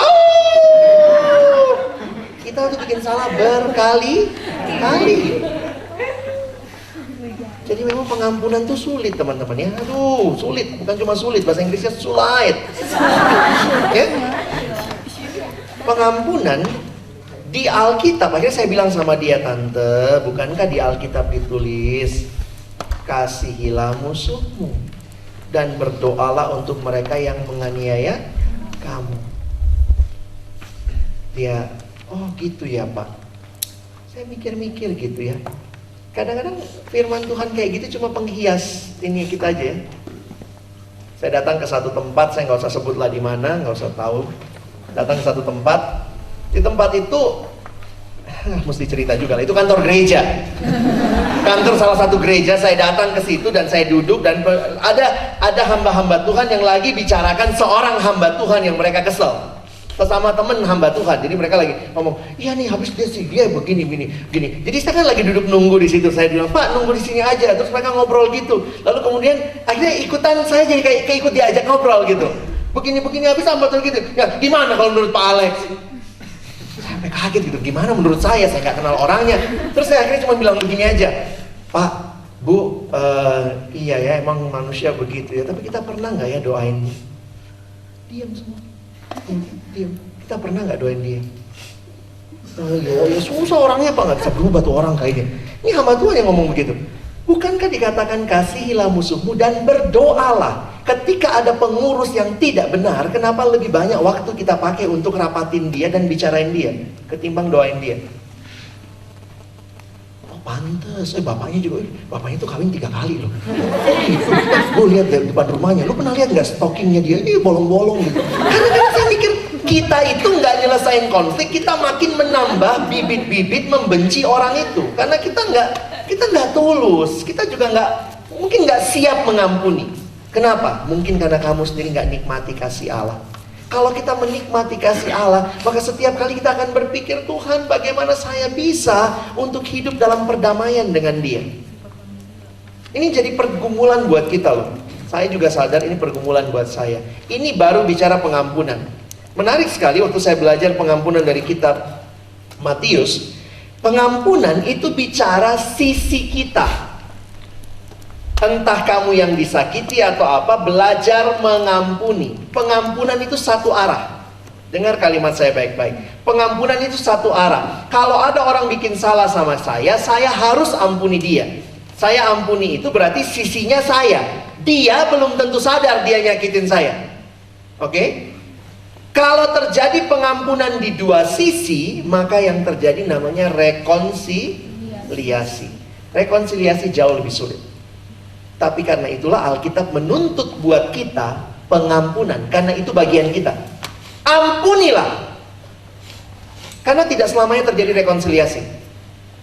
Contoh, kamu disakiti sama orang tuamu. Papa mamamu mungkin waktu membesarkan kamu menyakiti kamu. Dan sampai akhirnya mungkin ya, ini contoh aja, mereka meninggal, kamu belum bisa ampuni mereka. Tapi sesudah mereka meninggal, kamu dilayani, kamu kenal kasih Tuhan, lalu pembicaranya bilang, mari ingat ampuni orang tuamu yang dulu pernah memberikan hukuman sama kamu. Akhirnya kamu bilang, iya Tuhan, saya ampuni apa yang papa pernah lakukan pada saya ampuni apa yang mama pernah lakukan pada saya. Pengampunan ada? Ada. Bisa rekonsiliasi? Papa mama udah gak ada. Jadi ingat, rekonsiliasi harus dua pihak, pengampunan satu pihak. Bagian kita dalam konflik selalu ingat pengampunan. Apalagi kalau kamu dalam posisi yang disakiti. Oke? Tidak selamanya ada rekonsiliasi. Makanya memang benar ya, saya nggak tahu Paulus Barnabas apakah pernah rekonsiliasi atau tidak. Alkitab tidak catat itu. Tapi ketika saya membaca kebesaran hati Paulus menerima, saya pikir pasti ada pengampunan. Ya, pengampunan yang bagian kita. Makanya Alkitab bilang kalimatnya, usahakanlah hidup dalam perdamaian dengan semua orang. Itu bagian kita. Kalau orang itu nggak mau damai, itu urusan dia. Tapi bagi saya sudah ampuni dia. Langkah praktis, nah ini udah praktis lah. Ini praktis sebenarnya nggak ada lah metode-metode yang terlalu gimana ya. Buat saya ya kalian lah yang harusnya mengembangkan. Kalian paling tahu dirimu kayak apa, orang lain kayak apa. Pertama, bicarakan dengan tenang, negotiable. Maksudnya terbuka, duduk sama-sama. Jangan merasa begini, gue lebih benar dari lu di bawah gue. Itu udah gak ada kesempatan berdamai biasanya ya. Tapi mari kita belajar sama-sama mendengar. Kalau perlu minta bantuan pihak ketiga, Sun Sugos. Yang dibicarakan, definisi dengan jelas permasalahannya, deskripsi juga perasaan dan reaksi dari masing-masing yang berselisih. Kadang-kadang orang hanya berpikir, saya cuma ngomong gitu kok. Tapi apakah kau tahu itu telah melukai perasaan? Kata-kata itu KDRT yang paling mengerikan ya. Kekerasan yang terutama seperti kata Bang Erik, banyak kali bukan dari kekerasan fisik. Kamu digampar, pak gitu ya. Mungkin 2 minggu lah ya kira-kira ya, sudah sembuh lagi lah. Tapi begitu lu dibilang goblok kamu, banci lu. Makanya di dalam perkembangan anak sekarang, orang tua yang sudah mulai mengerti tidak mengeluarkan kata-kata seperti itu. Juga bully-bully di sekolah tuh ya. Ya gendut lu, ya, terbang lu sama angin. Itu loh, membalas begitu tuh enggak. Kita melihatnya just words, tapi ya itu kata-kata tuh menoreh-noreh hidup kita. Share perasaan masing-masing. Kalau kamu jadi orang yang pihak ketiga, kamu bisa bilang gimana? Apa yang kamu rasakan? Serius kak, aku nggak sungguh-sungguh, aku nggak pernah kok maksudnya nyakitin dia. Aku perasaanku waktu ngomong itu biasa aja kak. Tapi perasaan gua sakit banget gitu ya. Oh, sinetron banget ya. Jadi biar aja dia ceritain perasaan, izinkan aja. Nanti di situ kita lihat ya bagaimana. Pahami perspektif orang lain. Jangan tempatkan, ih lo kok gitu amat sih, gue berapa kali juga dibilang bodoh, goblok, gue biasa aja. Kadang-kadang kita bisa merasa, gue biasa, masa lo digituin aja gak bisa? Nah ini cara kita mengerti diri kita ditaruh di orang lain. Nah ini yang penting nih sebenarnya. Di poin ini setelah masing-masing bicara, masing-masing mengungkapkan, maka temukan pilihan-pilihan demi kepentingan bersama. Oke, sekarang maunya gimana? Mau saya kasih pisau bunuh-bunuhan gitu ya. Tapi coba kamu ternyata iya perasaanmu sangat lembut, ini tak berperasaan. Kita bicarakan, lalu pilihannya apa? Oke, kamu belajar apa buat dirimu? Iya, lain kali nggak ngomong begitu lagi kak. Kamu gimana? Iya, mungkin saya juga mesti ngerasa jangan terlalu punya prasangka yang buruk begitu. Nah, pilihan-pilihan itu bisa kita yang tolong. Apa ya? Nah sekarang gimana kamu lihat dia? Kamu bisa ngerti posisinya dia? Iya sih kak. Kamu bisa ngerti posisinya dia? Iya. Terus sekarang mau gimana? Ya udah, kita nggak gitu lagi kak? Atau jadi kita kasih pilihan-pilihan yang akan menolong mereka menemukan apa langkah berikutnya. Masih bisa bersahabat? Ya udah, yuk salaman. Pelukan yuk. Oh, teletabis, berpelukan. Hasilkan persetujuan yang bijaksana. Nah ini semua teorinya gampang ya. Pasti kalau pertanyaannya, tapi bang sih ini begini-begini, ya udahlah selesaikan aja. Saya kasih satu poin yang saya pelajari dari ilmu saya, tidak ada di makalah. Kembangkan komunikasi bukan asumsi. Kalian tahu bedanya? Apa itu asumsi, apa itu komunikasi? Sederhananya begini. Waktu saya belajar definisi ilmu komunikasi di tahun 90-an, ternyata ada sekitar 137 definisi. Kalau kalian kuliah di komunikasi ngerti ya, banyak banget definisi komunikasi adalah ini. Tapi satu definisi yang sangat saya sukai adalah definisi begini. Komunikasi adalah sebuah upaya mengurangi ketidakpastian.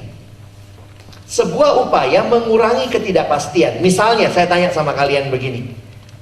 Siapa yang merasa panas di sini? Siapa yang merasa dingin di sini? Siapa yang merasa biasa-biasa aja? Nah, jadi saya berkomunikasi untuk mengurangi ketidakpastian saya. Ini kepanasan atau kedinginan? Kalau saya berasumsi, kayaknya kepanasan nih semua. Buka. Terus nanti ada yang ada yang mode getar. Itu asumsi. Saya tidak tanya, saya tidak komunikasi, saya sudah mengambil kesimpulan atau bahkan tindakan. Kayaknya dia nggak suka deh sama gua. Ini komunikasi atau asumsi? Kayaknya dia lebay banget deh. Cuma bagaimana mengkomunikasikan nggak enak juga ya. Lu lebay ya?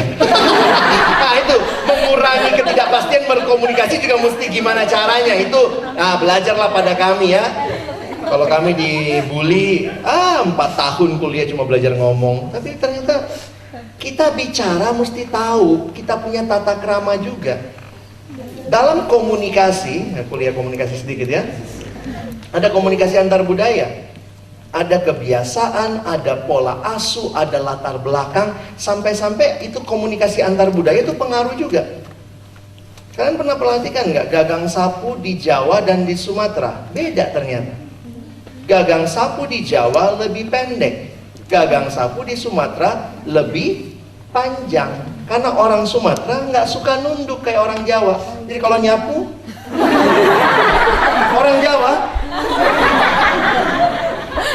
Sehingga ini membuat kayaknya, kalau saya belajar komunikasi antar budaya memang menarik saudara. Budaya itu mempengaruhi pola kita komunikasi. Kalau mungkin kita di kota besar nggak terlalu berasa ya, tapi paling tidak kita bisa melihat pola asuh keluarga kita. Kalau kamu dari keluarga yang tidak pernah membicarakan masalah bersama-sama, begitu ada masalah, maunya apa? Diam. Orang menghadapi konflik bisa jadi mirip kayak turtle, kura-kura, langsung ngumpet, sembunyi. Tapi ada dia yang kayak macan, gitu ya, belum apa-apa udah diterkam orang lain. Jadi kembangkan komunikasi. Bagaimana berkomunikasi? Belajar untuk bicara dari hati ke hati. Di zaman saya pengurus, saya bikin kesepakatan. Saya ketua persekutuan ya, saya bikin kesepakatan di awal. Saya senang dengan kesepakatan di awal. Kayak kemarin juga saya bilang ya, mesti kalau kesepakatan di awal itu kita jadi enak tuh nanyanya. Jadi saya udah bilang sama pengurus waktu malam kita doa untuk komitmen. Saya bilang oke, saya akan mimpin ke depan. Boleh nggak saya tahu apa yang teman-teman inginkan kalau saya menegur? Maunya apa? Menegurnya langsung di depan orang atau bagaimana? Oh, yang batak-batak. Aku langsung aja lah, nggak apa-apa itu. Ada yang bilang, kalau saya jangan langsung ya. Jadi saya tahu. Waktu saya pacaran sama istri saya, kita belajar manajemen konflik. Kita ngomong, waktu lagi nggak konflik, lagi waras, tanya sama dia, kalau kita konflik bagaimana? Udah dibicarakan, dalam kewarasan, ternyata waktu terjadi konflik nggak waras juga berdua gitu ya. Jadi apalagi nggak dibicarakan. Ketika waktu awal menikah, memang itu pergumulan buat kami. Dua orang yang berbeda, walaupun kami sama-sama Kristen, suku juga sama, ternyata pola asuh dan kepribadian beda. Saya orang kalau masalah langsung selesaikan saat itu juga. Istri saya kalau ada masalah, biarkanlah aku berpikir dulu, aku tenang dulu, nanti aku baik lagi kok. Kalau saya gini, saya nggak suka dicuekin. Kalau saya udah minta maaf, langsung harus baik kau sama saya. Padahal buat wanita, gitu. Sehingga banyak derai air mata di awal-awal pernikahan. Kenapa? Kami menemukan, akhirnya waktu sadar gitu, kalau konflik gimana? Dia bilang, abang jangan maksa aku, kalau konflik tunggu aja, aku nanti baik lagi kok. Aku bilang, aku nggak tahan dicuekin. Please jangan cuekin aku gitu ya. Jadi waktu kita bicara begitu, jadinya saling tahu. Akhirnya gitu, oke, saya belajar tidak maksa, dia belajar tidak cuekin. Jadi akhirnya kan ketemu nih polanya. Udah ketemu pola, udah seneng nih. Wah, kalau berantem lagi gak ada apa-apa. Begitu berantem, begitu lagi gitu ya. Waktu waras ngomong lagi. Tapi sekarang udah mulai evaluasi diri. Kok gue masih maksa ya, Dek? Iya nih bang, aku juga masih cuek. Gitu ya. Akhirnya yuk doa pengampunan, minta ampun sama Tuhan. Jadi ini kayaknya camp ini retret kekasih deh kayaknya ya. Banyak banget ya sesi-sesi menolong kalian berkasih-kasih kan ya. Yol berapa menit lagi yol? 5:20 ya. Oke, kita lihat yang terakhir ya. Karakter yang dibutuhkan dalam kepengurusan. Selalu rendah hati, humility. Pelayanan milik Tuhan. Teman-teman, ini mesti diingat baik-baik. Poinnya begini. Kalau saudara mulai merasa berjasa dalam pelayanan ini, hati-hati. Coba nggak ada gua, nggak jalan pasti kampus ini. Untung gue jawab tim inti. Kalau nggak ada intinya. Ya kan? Lalu mulai merasa berjasa. Sehingga ketika kita merasa berjasa, beberapa orang sampai merasa dirinya dan pelayanannya menyatu. Itu mulai hati-hati. Menyatu dalam arti begini. Kalau pelayanan saya dikritik, Bagaimana reaksi saya? Itu yang harus kita ingat baik-baik. Saya kasih contohnya begini deh. Dalam pelayanan di Perkantas, ketika orang mengkritik Perkantas, dan saya begitu bersemangat membelanya, saya begitu bersemangat memberikan argumentasi, saya harus hati-hati. Saya melihat sayalah yang memiliki Perkantas. Perkantas ini milik Tuhan. Tidak usah dibela, ya Tuhan juga bisa bela. Tapi kadang-kadang kalau diri kita seolah-olah kalau Perkantas diserang, saya merasa yang diserang saya. Kalau kampusmu atau mungkin pelayananmu diserang, kamu merasa kamu terserang, sebenarnya mesti mulai hati-hati karena kamu sudah merasa pelayanan itu milik kamu. Kita mesti dewasa. Kalau pelayanan kita dikritik, kita belajar dari kritikan itu, tapi kita mesti tetap ingat, ini pelayanan milik Tuhan. Oh, banyak orang dikritik gak siap, padahal yang dikritik bukan dirinya, pelayanannya. Kayaknya kampus lu lagi jelek ya. Enak aja jelek, nggak ada tuh jelek begini. Waktu dia udah menjelaskan, bisa jadi di dalamnya terkandung pemahaman sayalah pemilik pelayanan ini. Sehingga kalau pelayanan ini diserang, lu lagi nyerang gua. Nah, pelayanan harusnya tidak demikian. Ingat, Tuhan pemilik pelayanan. Lemah lembut, sabar. Sabar itu apa ya? Ada satu definisi yang diberikan. Sabar itu apa? Keinginan yang sangat besar untuk membalas dendam, tapi nggak dilakukan. Itu sabar. Coba nih, marah banget. Nah, itu sabar. Maksudnya dia mau kasih pemahaman begini. Kalau kamu sabar dan tidak ada tantangan, kamu bisa kelihatan sabar. Tapi sabar yang sesungguhnya ketika kamu punya dendam yang bisa kamu balaskan, tapi kamu tahan tidak lakukan. Itu namanya sabar. Ya, dan sabar nggak gampang. Tidak gampang sama sekali. Kita ada lagu yang sudah dipelesetin, sabar, tapi ada batasnya. Sabar, tapi ada batasnya. Sabar. Tuhan beri sabar padamu. Kasih. Kasih itu ada pengampunan, ya, termasuk juga itu ya. Apa itu kasih? Kasih ya, kasih. Bahasa Indonesia paling gampang menjelaskan kasih. What is love? Love is giving. Kasih, ya kasih. Kalau dikatakan Yesus datang mengasihi kita, lihat salib. Dia berikan nyawanya. Itulah bukti dia mengasihi kita. Kasih tidak mementingkan diri, tapi mementingkan orang yang dikasihi. Makanya dalam kasih pasti ada pengorbanan. Orang rela berkorban. Gak apa-apalah korbannya. Kalau orang jatuh cinta juga begitu kan? Maka ada yang bilang, kalau dia bilang dia mengasihimu tapi gak pernah ada buktinya, aku mengasihimu cuma di mulut aja. Gak pernah bawa pisang goreng, gak pernah bawa apa gitu ya. Kasih harus ada buktinya. Gimana rumahmu, Butet? Jauh bang. Apa jauh?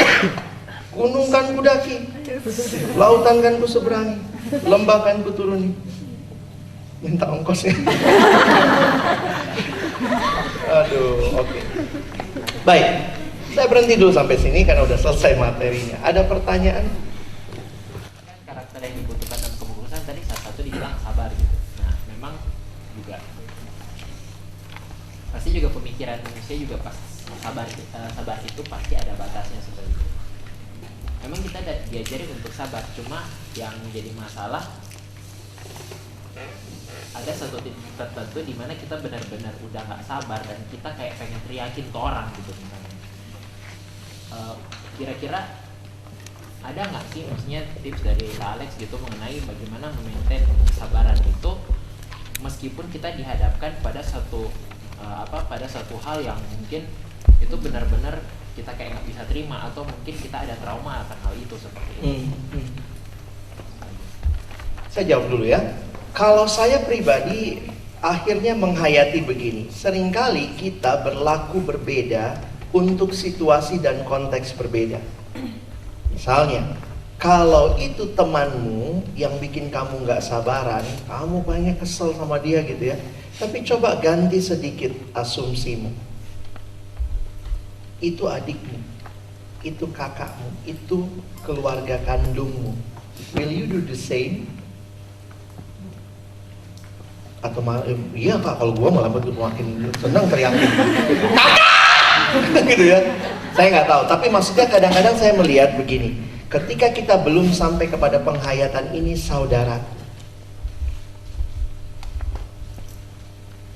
Tuhan banyak kasih gambaran keluarga, dan dalam anugerah Tuhan kita disebut brothers and sisters.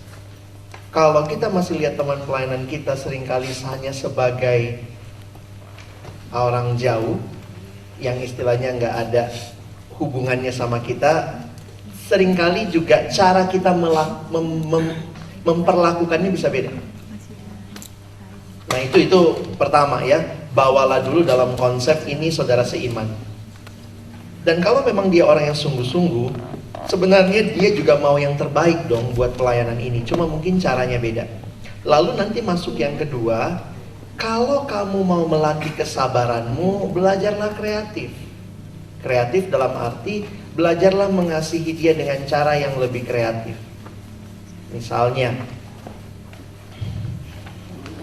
buka rahasia dikit ya. Saya bergumul antara sabar dan disiplin. Mungkin itu juga pergumulan.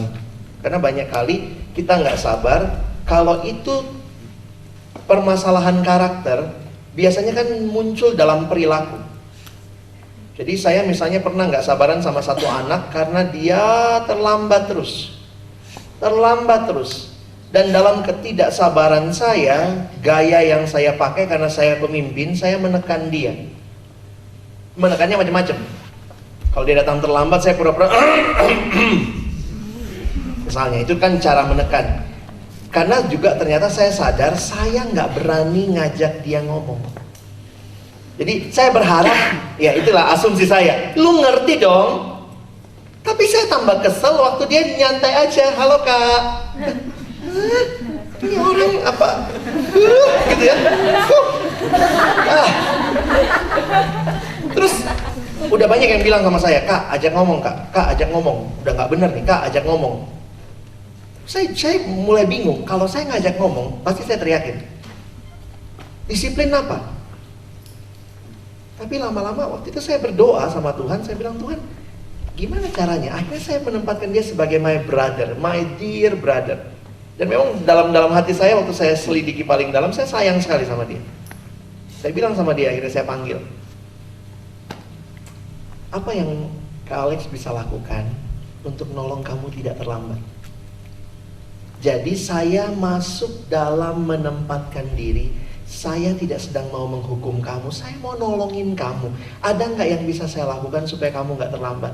Kalau itu bisa dilakukan, please Kak Alex. Kalau saya harus telepon kamu setiap hari, no problem. Apa yang Kak Alex bisa lakukan supaya kamu tidak terlambat? Kenapa? Saya dapat saat teduhnya Filipi 2. Anggaplah yang lain lebih utama. Maka saya berpikir bukan menghukum dia, bikin dia rasa bersalah, tapi saya mau dia baik. Menganggap dia bisa baik. Karena itu saya tanya sama dia, apa yang kamu bisa, apa yang Kak Alex bisa tolong supaya kamu tidak terlambat? Wah ternyata powerful banget ya. Keluar pengakuan dosa yang gak pernah saya minta. Sorry kak, di rumah begini. Jadi kadang saya terlambat begini. Iya kak, saya udah coba 3 minggu ini begini. Iya kak, tolong ya Kak Alex doain saya aja lah. Itu aja yang dilakukan sekarang. Oke. Sejak itu dia berkurang telatnya. Bukan nggak telat lagi, berkurang telatnya. Di pelayanan perkantas saya suka bilang sama staff, kamu terlambat berturut-turut 4 minggu, saya panggil kamu ke ruangan saya. Bagi saya itu disiplin. Jadi bukan masalah sabar, iya kasihan ya, enggak. Saya mesti panggil dia. Jadi kalau saya udah lihat bang ini atau kakak ini terlambat terus-menerus, kami punya kesepakatan. Kesepakatan itu kami buat dalam konteks keluarga. Sejak saya memimpin, saya bilang saya minta kesepakatan keluarga. Kalau terlambat, SMS saya, please SMS saya. Buang pulsamu sedikit SMS saya. Jadi kalian tahu lah kalau hari Selasa, Rabu tuh banyak SMS yang saya terima dari para staff. Alex, aku masih di busway. Alex, aku masih di... kalau manggil Alex berarti lebih tua dari saya. Bang, aku begini, bang, aku begitu. Tapi Karena itu kesepakatan yang kita buat, kesabaran, jadi kita memperlakukannya saudara nih. Nah, coba cari cara kreatif dalam rangka menganggap yang lain lebih utama dari dirimu. Kadang-kadang posisi kita sebagai pemimpin, jebakannya apa? Lu lihat dong kuasa gua di sini. Gua bisa bikin lu berhenti kerja misalnya. Lu lihat dong, gua bisa pecat lu sebagai pengurus. Kadang-kadang kita cenderung memakai pendekatan otoritas. Biduri? Ini nggak apa yang terkait dengan pengampunan, berarti kan sebelumnya harus ada pihak yang menegur. Kalau tadi Bang Alex bilang pengampunan berarti posisinya kita yang disakiti, berarti untuk dia tahu dia salah kita harus menegur. Nah terkait dengan itu ada beberapa orang yang nggak bisa ditegur gitu, atau emang belum cukup dewasa untuk ditegur dengan cara tertentu. Nah itu bagaimana cara mengetahui bagaimana cara mengetahui bagaimana untuk menegur seseorang dengan berbagai macam cara. Terkait juga mungkin kalau aku anaknya siswa berarti lebih muda dan ya jelas belum cukup dewasa. Kalau kita dalam pelayanan, saya melihat salah satu kekuatannya adalah pelayanan atau pembinaan ataupun penggembalaan berjenjang. Jadi bisa jadi kamu ketua, koordinator, tim inti, tapi kan kemudian anak ini ada PKK-nya, ada orang yang lebih dekat sama dia. Saya pikir pakai semua jalur itu. Kami di kantor kan staff nih banyak nih. Kami dibagi dalam 4 KTB gitu ya. Nah, sehingga kalau saya mau menegur misalnya, saya akan tegur dulu lewat pemimpin KTB-nya. Saya lihat anak ini ada masalah Kak, tolong diomongin di KTB-nya. Jadi maksudnya kita lihat jenjangnya dan termasuk siapa yang mungkin lebih dekat sama dia. Itu kan cara-cara yang lazim lah kalau menegur orang. Nanti lihat siapa yang lebih dekat sama dia. Kalau sampai kamu yang turun, maka sebaiknya kamu punya data juga. Sebenarnya anak ini kenapa? Ada alasan nggak dibalik apa yang dia lakukan? Ketidakdewasaan itu kenapa dia lakukan dan seterusnya. Tapi jangan sampai nggak menegur. Kalau memang harus tegur, tegur. Saya harap kalian nggak salah nangkep yang saya bilang tadi masalah mengampuni. Kalau ternyata kita yang disakiti, kita harus kita belajar mengampuni. Kalau kita yang menyakiti dan kita tahu kita salah, kita harus belajar minta maaf. Beberapa kali saya salah, saya datengin orangnya. Ya akhirnya datang juga ke Kak Lina ya. Kak, aku minta maaf tadi, emosi banget gitu. Ya Lex, lain kali jangan kayak gitu. Saya belajar ngomong, minta maaf tuh rasanya. Cuman karena saya ingat gitu, dia kakak saya, dia mengasihi saya, dia saudara dalam Tuhan. Nah kalau adik itu, kalau siswa ya, dalam kemudaan dia tahu kamu sayang sama dia, kamu mengasihi dia, maka menegur itu tidak jadi satu hal yang aneh. Orang tuanya lakukan itu kok, anak nggak ditegur jadi liar kan? Nah cuma mungkin cari cara yang siapa yang paling tepat menegur. Kita memang memperhatikan cara, suasana, bagaimana latar belakang, tapi jangan gara-gara cara, suasana, latar belakang terlalu lama memikirkan bagaimana menegur, akhirnya tidak menegur. Itu yang seringkali jadi masalah. Terkait dengan itu, mungkin nggak sih yang lebih mudah menegur yang lebih tua? Oh bisa. Itu kita pelajari besok di firman ya. Siapa yang negur Eli? Tuhan negur Eli lewat Samuel yang masih muda. Ditegur dia. Terus waktu Samuel juga nggak enak kan? Eli desak-desak, apa sih Sam? Tuhan kasih tahu apa Sam? Bapak dan seisi rumah. Oh, mampus gitu kan. Kan gimana caranya ngasih tahu gitu ya? Negur kan? Tapi kalau memang dia salah, kita mesti belajar. Makanya di dalam kedewasaan kita, salah satu bukti kedewasaan sebenarnya kita berani terima teguran dari yang muda maupun dari yang tua. Boleh bela diri, ya boleh bela diri. Dalam arti, maksudnya kamu lihat sisi kamu, ceritain gitu. Makanya memang enaknya kalau kita punya waktu ketemu berdua. Ya saya banyak sih ngadepin konflik ya. Saya mimpin di Perkantas ini udah tahun yang ke-8, masuk tahun yang ke-9. Saya jadi pemimpin di Perkantas. Saya harus mimpin kasarnya pemimpin yang lebih senior. Ada Bang Sagala di situ, ada Kak Lina, ada Bang Eli Yunus, ada Kak Vivi. Itu semua senior saya. Nah, yang junior juga banyak. Ada Mas Pur, ada Bang Abe, ada Bang Sahat. Gimana caranya bisa mengatur itu semua? Ya, saya juga lihat, saya ditolong dengan kita punya kelompok-kelompok KTB. Jadi ada orang-orang yang nanti mungkin lebih dekat, lebih mengerti pergumulan. Karena makin banyak orang, saya makin sulit mengerti. Kenapa sih orang ini nggak sesuai yang diharapkan? Ternyata waktu tanya pemimpin KTB-nya, oh dia lagi ada masalah di rumah, ada begini-begini. Oh iya, saya jadi ngerti. Nah, kadang-kadang kan kita pemimpin kurang data. Yang kita lihat adalah dia nggak disiplin, dia nggak bener. Lalu kita mau langsung benerin dia. Nah, ini yang jadi masalah. Ya, ada yang lain? Gimana ya? Oh ya, saya punya langsung aja ya, SKK saya. Dia itu sifatnya kalau memang dia lagi kepahitan ataupun dia punya masalah gitu, itu HPDT-nya langsung rusak, Bang. Dia nggak sate, dia nggak pelayanan lah kayak gitu. Nah, saya waktu itu pernah sempet bilang ke PKK, saya mau bilang sama dia untuk nyadarin sifat dia itu yang akhirnya jadi ujungnya kita nggak kelompok kecil. Pernah saya share cerita lah sama si teman saya ini, katanya aku sadar kok aku kayak gini, ya udah diemin aku aja.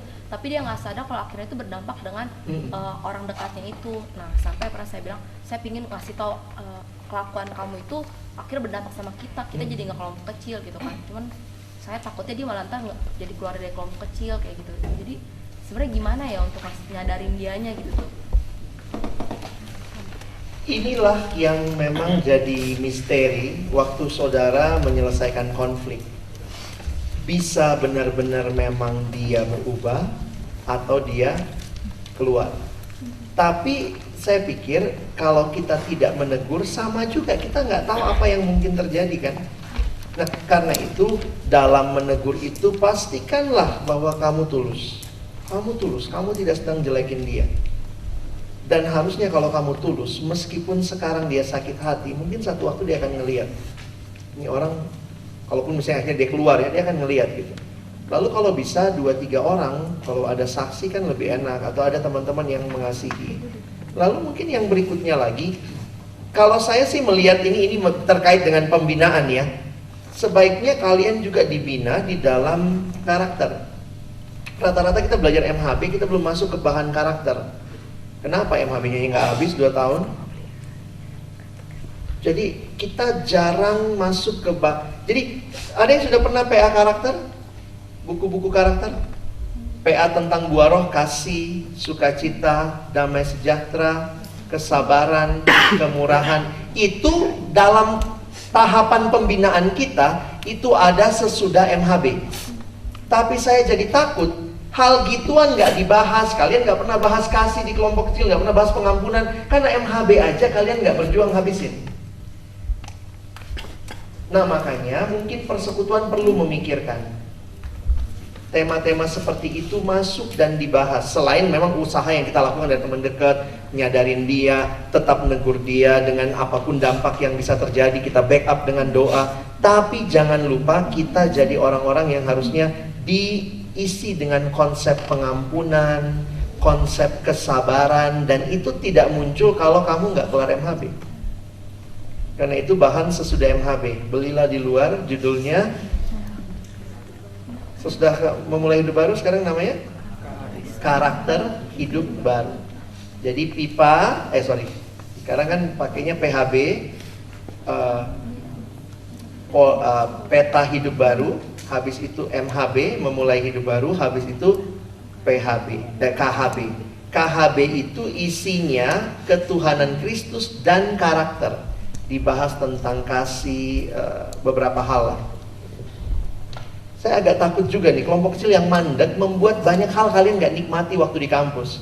Sesudah KHB masuk ke KTB misi, harusnya begitu.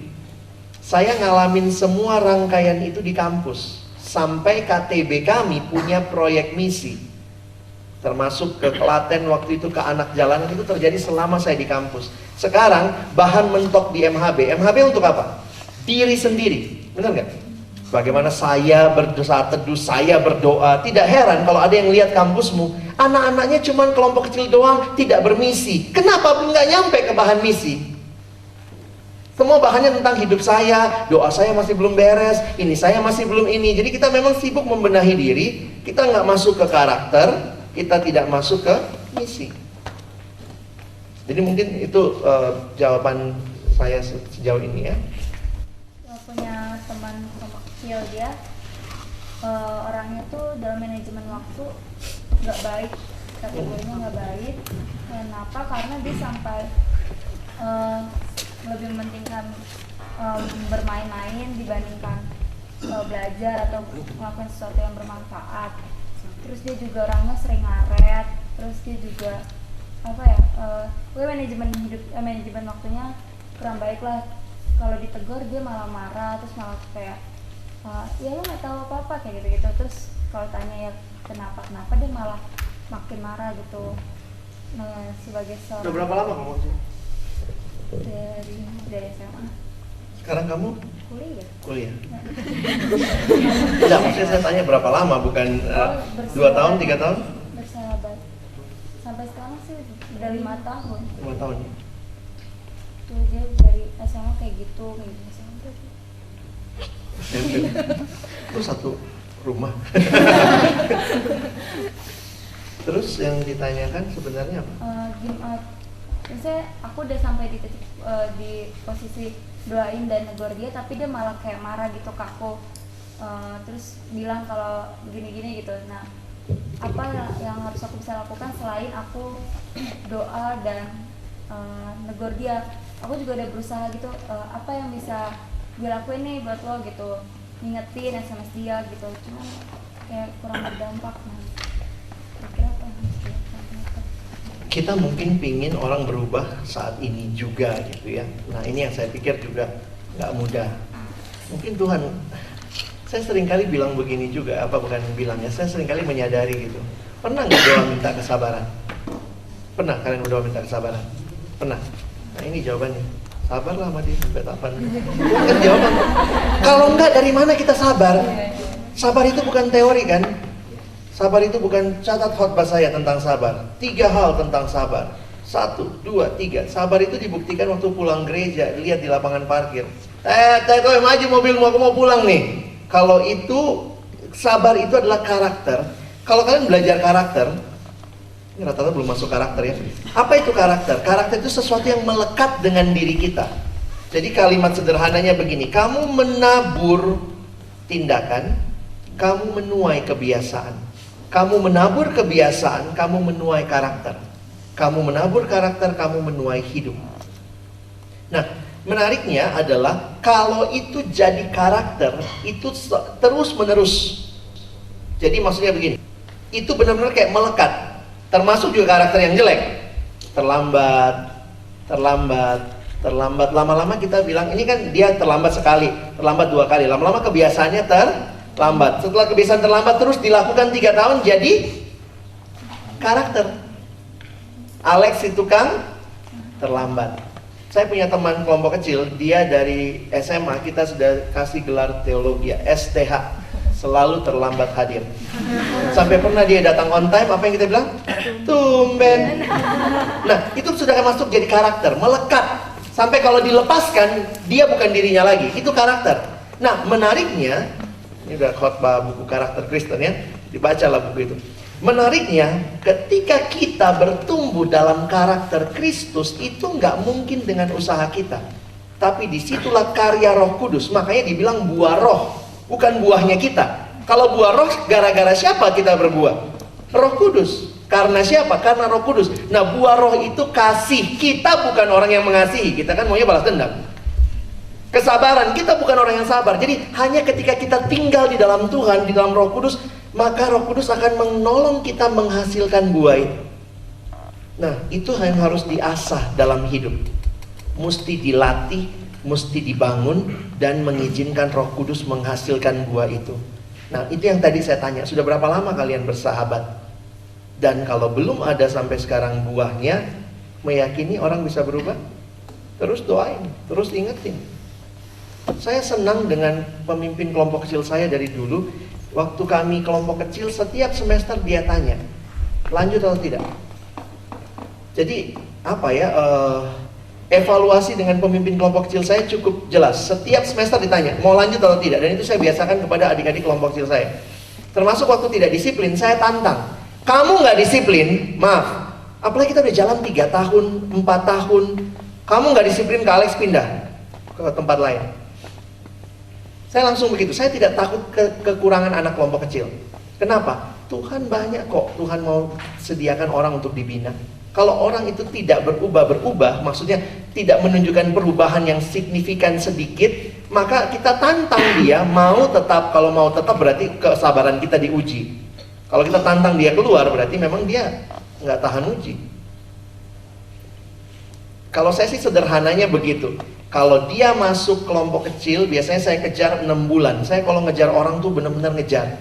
Zaman itu belum ada handphone segala macam, saya ngejar tuh. Saya tulis surat kepada anak kelompok kecil saya. Jangan lupa ya, besok Kamis jam 10 kirim surat. Saya ingetin kalau ketemu di persekutuan. Saya telepon malamnya.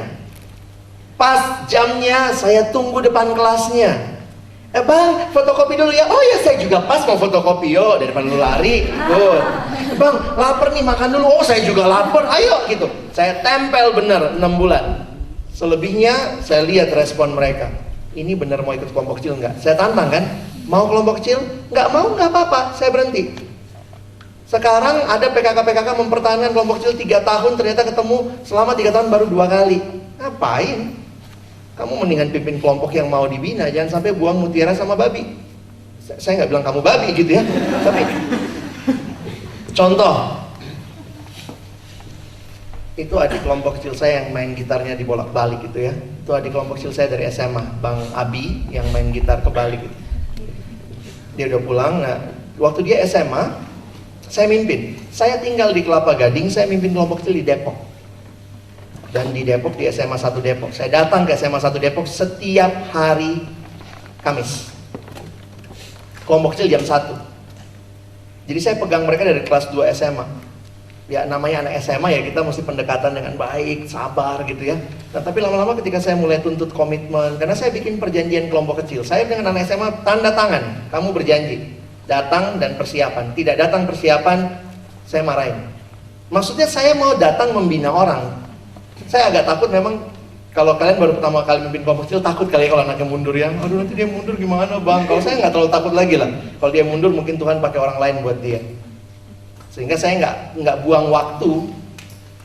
Nah, terus waktu itu sudah 1 tahun kami jalan, tiba-tiba mereka makin liar. Karena saya terlalu baik kali ya. Saya waktu itu baik sama mereka. Jadi saya datang ke sekolah jam 1. Kak, main bola dulu ya. Main bola 1. Kak, gini ya, si Abi ini tugas nyari kelas. Kelas mana yang kami pakai buat ini. Jadi kadang-kadang saya nunggu. Bisa tuh kami baru mulai hampir jam 2. Saya lihat ini makin ke belakang, makin gue sayang nih anak-anak, makin berandal nih. Makin berandal nih. Akhirnya di hari itu saya pikir saya udah mesti ngomong. Saya doa sama Tuhan, saya bilang, saya datang, kami mulai kelompok jam 2. Masalahnya gini, jam 2 terus tiba-tiba jam 3 gini. Kak mau bimbingan. Kak mau bimbingan. Siapa yang telat? Lu yang telat kok gua? Jadi dia motong waktu kelompok kecil, kami harusnya jam 1 sampai jam 3. Akhirnya gitu. Saya datang, saya akhirnya bilang sama mereka, kalau kalian tidak disiplin, maaf, Kak Alex mulai minggu depan berhenti ke sekolah kalian. Kak Alex pimpin di sekolah lain. Masih banyak yang belum punya kelompok kecil. Wih, saya juga kaget ya. Terjadi pertobatan. Minggu depannya datang rajin semua. Gitu ya. Jadi saya pikir ada benernya juga PKK saya selalu menanamkan. Tanya lagi, masih mau dibina nggak? Masih mau dibina berarti kasih waktu. Waktu ditanya, aduh kak, saya ada les hari Kamis gitu. Gimana? Yang lain mau pindah hari? Mau kak? Supaya dia bisa tetap ikut. Akhirnya udah pindah hari atau apa. Jangan sampai kadang-kadang kita udah sepakatin waktu, tahu-tahu di tengah jalan diambil les. Kalau saya bilang kalau ambil les, sorry ya, keluar. Kalau teman-teman nggak mau ganti waktu, kamu kan ngambil les, sorry. Nah mungkin sorry kalau saya pendekatannya seperti itu, cuma kasih dan disiplin itu gimana caranya berjalan berbarengan itu memang sulit. Nah sampai sekarang kami masih KTB bulanan ya, walaupun bukan KTB lagi ya, supaya bisa tetap kumpul, kami arisan. Kami arisan ini udah bulan yang ketiga ya kami arisan. Jadi kami karena rata-rata sudah punya pacar, ada yang sudah menikah, adik-adik kelompok kecil saya. Jadi kami arisan gantian narik gitu ya. Dengan Abi dan segala macam. Jadi saya bersyukur sih apa yang mereka nikmati dari SMA. Saya mimpin mereka dari tahun 2004. Ya 2004 ya. Jadi saya mimpin mereka dari masa itu sampai sekarang, udah pada selesai S2, sudah banyak yang menikah. Lalu kemudian pengurus-pengurus Rokris di generasi mereka akhirnya kumpul. Jadi di kelompok kecil saya ada 6 plus teman-teman pengurus Rokris. Jadi kami kalau KTB-an sekarang per bulan 20 orang gitu. Saya pikir karena mereka sendiri sadar, kami butuh komunitas Kak. Kak Alex datang-datang dong gitu, kasih firman sama kami gitu. Jadi bulan lalu saya jadi pembicara di arisan kami. Oke, ya ada lagi nggak? Nanti ya. Kan punya sahabat. Ya. Aku nikmatinya dari sampai saat ini kalau habis berkonflik relasinya makin dekat, makin mengenal satu sama lain. Nah tapi berkonflik sama seseorang, ini konfliknya udah ke beberapa kali. Nah tapi Orang yang sama ya? enggak, iya orang yang sama. Nah terus Soalnya kamu rajin banget konflik sih. ya terus intinya ternyata karakter kami memang hampir sama. Jadi apa yang bagi aku masalah, bagi dia juga masalah gitu. Terus konflik yang terakhir ini sampai mengundang orang ketiga gitu.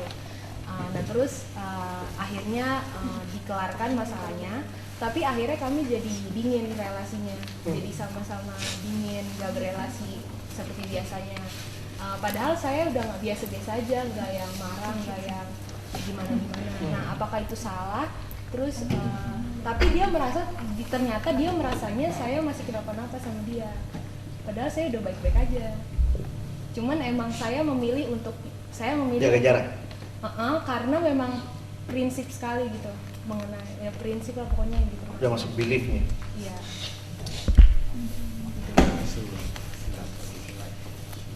Hubungan antar manusia itu nggak ada teorinya. Nggak ada istilahnya 1+1 pasti 2. Jadi kalau kamu sedang ngalamin seperti itu, mungkin kalian perlu berkomunikasi lagi. Jangan cuma berasumsi. Dia berasumsi kamu masih begitu, padahal kamu udah biasa. Itu kan udah asumsi. Belajarlah komunikasi. Nah mungkin komunikasi yang paling sederhana, pertama doa. Tapi bukan cuma doa ke sana. Ketemu bareng, doa bersama. Nah, ini yang saya kadang-kadang memang sulit ya. Harus saya akui ya. Pacar, nembak ceweknya nggak respon atau bilang tidak, bang ngaca dong gitu ya. Saya udah habis itu mungkin itu akan sulit lah. Ada beberapa relasi yang akan sulit kembali seperti semula. Jangan juga jadi terlalu idealis yang tidak realistis. Berharap balik seperti semula. Mungkin tidak akan persis seperti semula. Mungkin ada jarak yang mulai dijaga. Itu sudah resikonya. Tapi kalau itu membuat kita bertumbuh, justru kita nanti makin bisa bersikap lebih baik sebenarnya.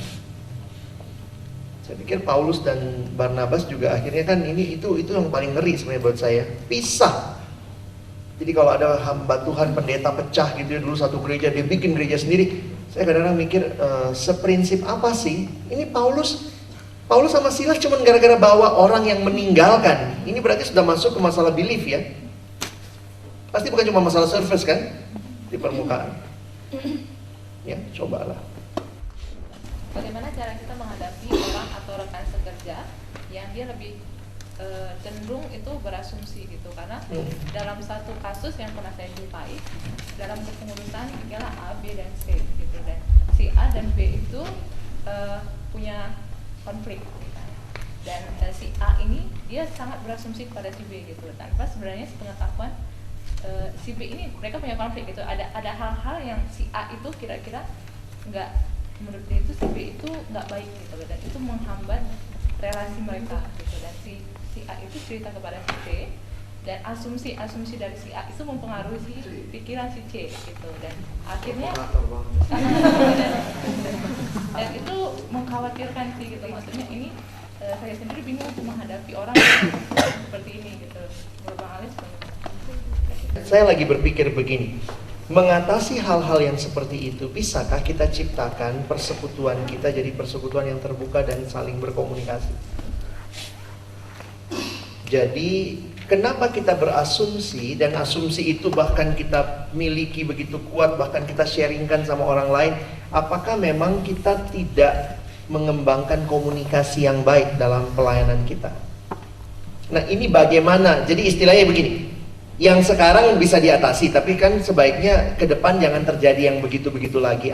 Saya mengusulkan, mungkinkah komunikasi pribadi kita bangun juga dalam pelayanan? Maksudnya begini, bisa aja kita memberikan hal yang kreatif pada sebelum rapat. Misalnya sebelum rapat, dulu kami punya kebiasaan, setiap kali rapat kita punya teman doa 1 minggu. 1 minggu itu kau doa sama dia. Jadi kalau diputer-puter, kita pernah temen doa sama 1 orang.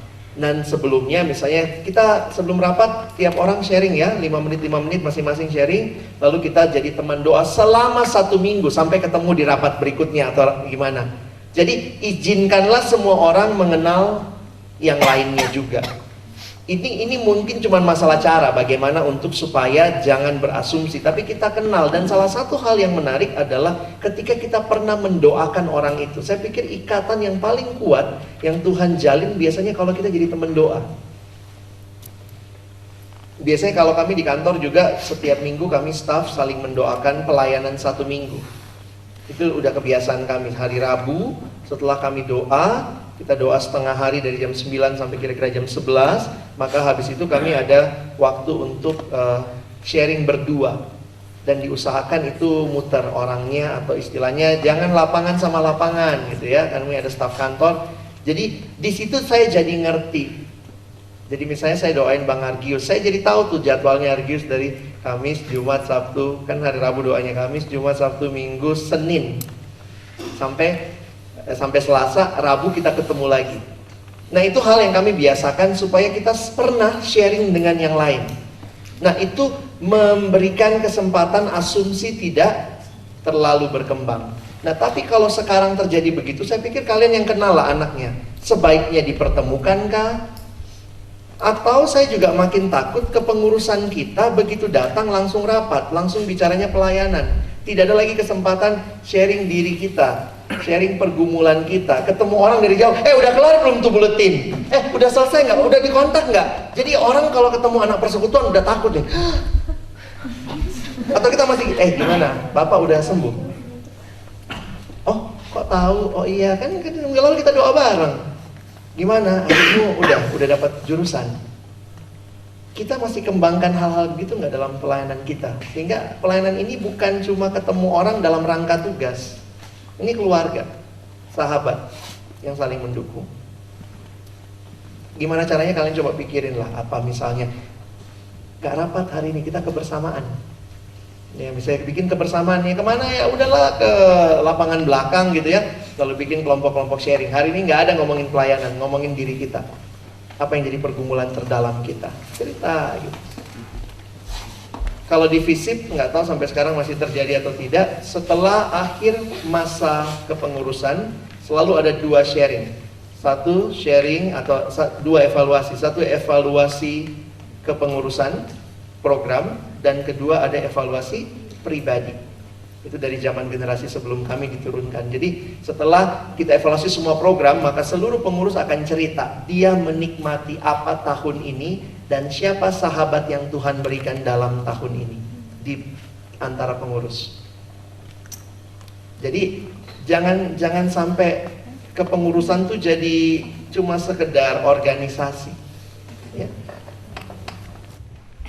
Kalau misalkan di PO itu binus, kalau misalkan yang kepengurusan biasanya ada yang namanya kita evaluasi bersama. Iya. Baik itu apa ucapan syukur kita setelah 1 tahun pelayanan, maupun ya kalau misalkan ada masalah, ada Unek-unek gitu. ya unek-uneknya disampaikan. Nah untuk masalah tahun ini yang saya hadapi adalah ini ada 2 buku di pelayanan bersama.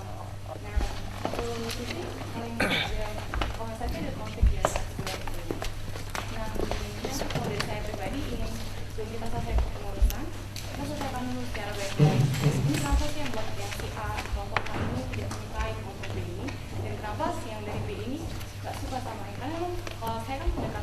pribadi sama Orang-orang. ya kedua-dua kubu ini, saya melihat bahwa memang ada hal-hal tertentu yang terkait prinsip yang memang tidak disukai kayak gitu sih. Nah, masalahnya saya coba untuk pendekatan, ini kita mau evaluasi terakhir, ayo kita sama-sama sharing buka-bukaan kayak gitu.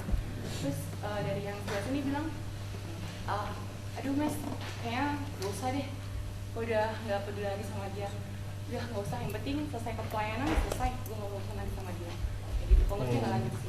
Jadi itu sih yang jadi pergumulan aku sih, karena takutnya ini selesai pelayanan bukannya malah bertumbuh tapi Malah kepahitan. itu pergumulan saya pribadi sekali. Jadi saya bingung sampai saat ini, aduh Tuhan nih harus selesaikan pengurusannya seperti apa. Sekali lagi tidak ada jawaban yang jitu untuk hal seperti itu, tapi kalau memang bebanmu, kerinduanmu itu, ya Mas doain dan cari waktu dan cara untuk mempertemukan. Istilahnya kalau ini yang terakhir, justru ini yang terakhir yang menentukan supaya jangan keluar membawa kepahitan, tapi justru melihat bahwa tidak ada dari kita yang sempurna. Mungkin kita perlulah ya ber-PA bersama-sama hal-hal seperti itu. Kalian pembinaan pengurusnya ngapain sekarang? Pembinaan pengurus ada nggak? Selama kalian jadi pengurus ada pembinaan, bentuknya apa? KTB? Atau ada yang bawa firman lalu semua dengar gitu? Kalau saya sih mengusulkan kalau pembinaan pengurus bikin KTB dan campur orangnya sehingga dia punya kesempatan interaksi gali firman dengan orang-orang yang lain. Daripada undang pembicara kan kasih amplop baru. Saya sangat melihat soalnya begini, sekarang kalian kayaknya penekanannya kepada pembicara, pembinaan pengurus pembicara, apa pembicara. Kalau saya lebih senang, zaman saya mungkin karena nggak banyak pembicara, pembinaan pengurus kami waktu itu adalah PA seluruh 2 Timotius. Jadi kami belajar 2 Timotius. Nah, waktu belajar 2 Timotius, kami gantian mimpin. Misalnya kami 4 orang yang mimpin ya. Dulu kami kayak tim inti itu berempat, 4 ini mimpin. Nah, waktu mimpin anggotanya tiap bulan, karena kami pembinaan pengurus tiap bulan, itu kan di rolling. Jadi saya pernah punya kesempatan PA bersama dia, dan termasuk di bagian sharingnya. Kan biasanya sharing aplikasi firman, itu kan bisa kita lihat ya, apa yang saya pelajari dari firman ini. Termasuk kita harusnya mulai masuk terbuka kepada hal-hal. Saya nggak terlalu suka lihat bahan PA yang begini aja, aplikasinya. Sharingkan apa yang Anda dapatkan hari ini, sharingkan dan doakan. Itu bahan PA pemalas. Kalau saya lebih senang, makanya bahan PA kalian bikin sendiri, sesuai dengan konteks kebutuhan, sesuai dengan apa. Misalnya, tanya di bahan PA itu, dan waktu PA kan ditanya, adakah teman, adakah orang tertentu dalam pelayanan ini yang misalnya masih menjadi batu sandungan buat kamu? Apa yang akan kamu lakukan untuk dia? Hal-hal kayak gitu harusnya ketika diangkat dalam bahan PA atau bahannya jangan cuma kamu copy paste. Beberapa saya lihat kalian pemalas juga ya, bahan di RK, bahan di RKKJ dipindah jadi bahan di kampus gitu ya. Nggak dibikin sesuai dengan konteks pergumulan di kampus. Banyak hal, seringkali saya dikontak gitu ya, Bang kami lagi bergumul nih, ada yang nggak suka satu sama lain. Jadi berharapnya Bang Alex nih, jadi kalian sharing kekesalan kalian ke saya, nanti Bang Alex yang akan gampar-gamparin orang dari depan pakai firman, kira-kira begitu. Bagi saya, sebenarnya kalian yang punya beban, kalian bikin bahan, kalian gali firman, kalian temukan apa prinsip firman yang menolong kalian keluar dari situ. Ini masukan lah buat ke depan. Karena saya makin melihat pelayanan kita udah sifatnya banyakan job, tugas-tugas, ketemunya pun cuma dengar pembicara ngomong, habis dengar pembicara, teman-teman jangan lupa ya, minggu depan kita rapat, pulang gitu. Nggak ada kesempatan satu sama lain bisa punya waktu share. Saya sih mendukung ya Mas, kalau mau lakukan itu, istilahnya kalau that is the final things you can do for them, apapun responnya serahkan sama Tuhan. Tapi kalau itu jadi bebanmu, share sama beberapa orang, doain khusus supaya pertemuan itu jadi berkat. Ya, oke. Supaya tidak terjadi konflik, karena sudah ada yang menunggu kita, yang makanan maksud saya ya. Kalau lihatnya gimana? Iya, daripada konflik kepentingan. Saya sangat berharap teman-teman bertumbuh ya lewat konflik apapun yang Tuhan izinkan. Kiranya kalian boleh terus bertumbuh. Baik, terima kasih untuk perhatiannya. Kita berdoa. Tuhan, terima kasih buat kesempatan kami menggali prinsip-prinsip firman-Mu, melihat kepada kekayaan firman-Mu yang juga dengan begitu terbuka menyatakan adanya konflik yang terjadi di generasi para rasul dan juga gereja mula-mula. Tapi kami sungguh bersyukur karena ini tidak membawa kami di dalam kehancuran atau mengorbankan pelayanan, tetapi justru mengakibatkan pertumbuhan.